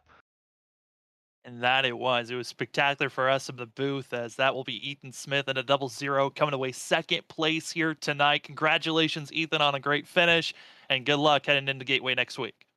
Thank you. As we go from one driver that thought he had an opportunity to win, go for a win, to then seeing the absolute world climbing on him, it is going to be that of Cedric Hunter up in the booth with us. Cedric, you called your shot. You got it done. But, man, when we were with 12 laps to go, I don't know if you were really on our radar of a drive that could have won there. Oh, I absolutely don't think. I think with about 10 to go, I was telling Brandon Colley, my teammate, that, like, it was over. Like, I thought I had third place locked up. I felt like my tires were killed. And I'm not exactly sure what lap it was on, but I did see the two guys in front of me. I saw Ethan get tight, and then I saw Gaudio get loose out of 4 in like the same corner, and I gained a little bit of time, and it kind of rejuvenized, just myself, and it really made me think that there's still a chance. Because before that, I mean, I was dead in the wind, so. Well, Cedric, congrats, buddy, on the win. That was an epic finish for sure, and a wild night for you too, having to make it way back and forth through the field, having to miss a few wrecks. I mean, man, coming down to that very last lap though, you got the blinking of the 00 up there also, and you go take it all the way against the wall. Now, how worried were you entering right against that wall there in one? I was terrible. I don't know if you noticed all night. Like, I could not make it work. So, I guess even on the last lap, it didn't really work that well. I was lucky enough that they were racing really hard in the backstretch, and it gave me a good position to kind of try and set up a pass. I wasn't expecting them to hit each other all the way off of 4 and into the wall and all that stuff and have that entire chaos, but that was nuts, man. Wow, that was probably one of the best finishes I think I've ever had. So it was awesome. Like, it's crazy to to go from third to first in pretty much one corner and have that excitement over the course of multiple laps. It was just nuts.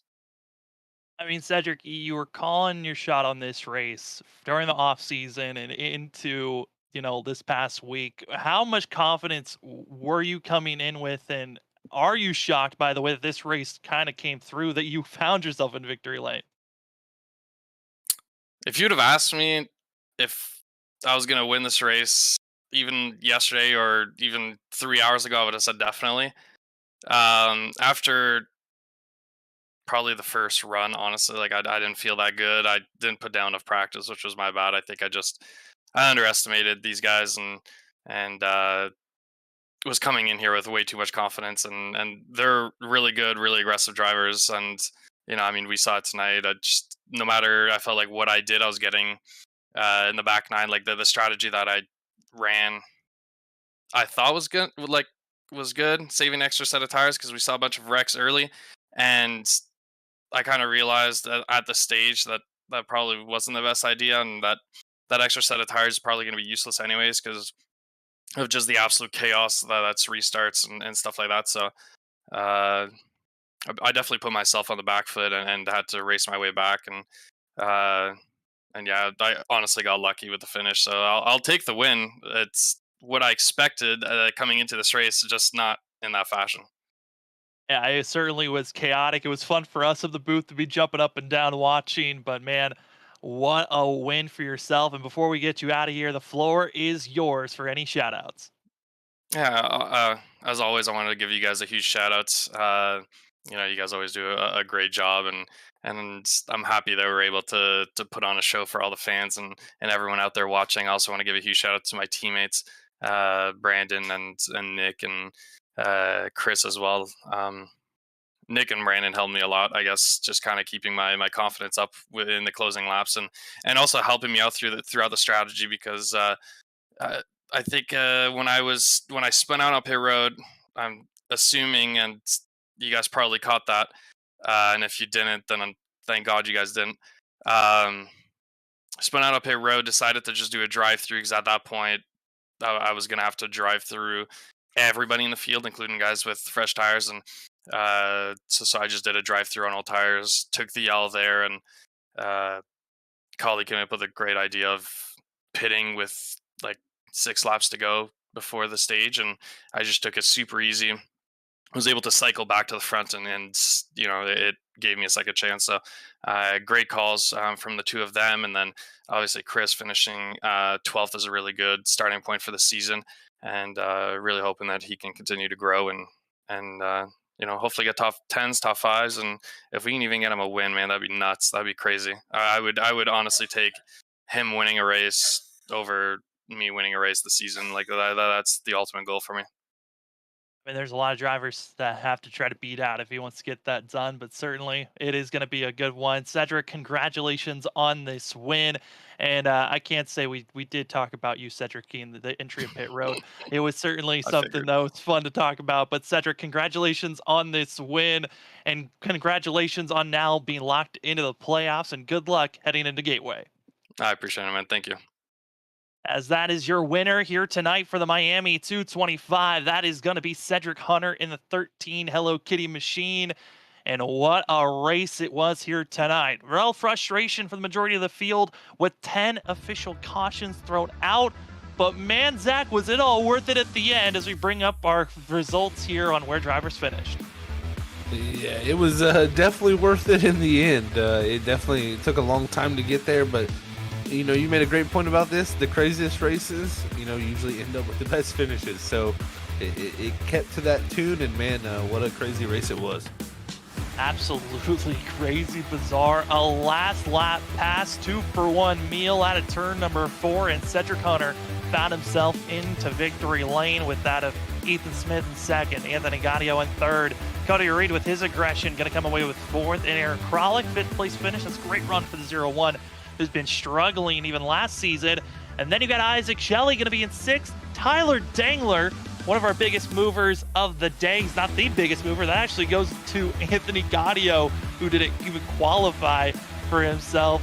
It's going to be then in 17th for 7th is that of Tyler Dangler. Then is Jarrett Talmadge in 8th. That is Thomas Green in 9th. And Trenton Jump, who thought he had an opportunity to win this race, was not able to get that caution that he wanted so badly. 10th place is where he was able to finish. Yeah, and then you look through the rest of the field there. I mean, John Forbes right there in 11th. I mean, man, tough run for him tonight. You definitely wanted more for him, but great run for Christopher Norris there in 12th.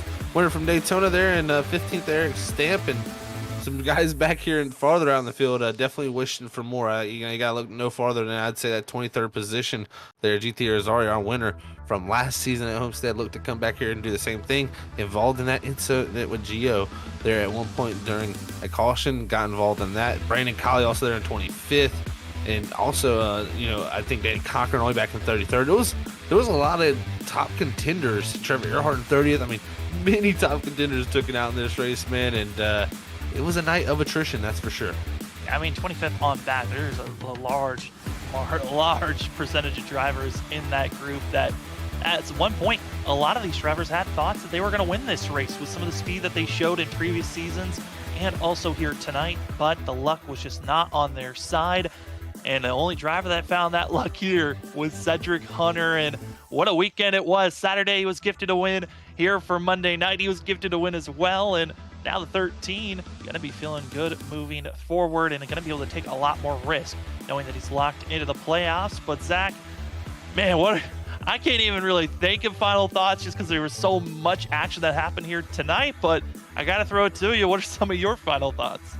Well, final thoughts are what a wild way to get to where we were, but a great finish. Like I said, someone might need to be clipping that, sending that tire race in top 10, because those last 2 laps really were special moments. I think a lot of guys will go back and watch for a long time. So we'll take that from tonight here at Homestead. Definitely a good ending to a wild night, but heading off in the Gateway next week, it's going to be even more wild, man. They're going to be shifting, doing all types of different things. Like you said, it's the flat version of Darlington. I mean, it's 2 different corners on opposite sides of the track.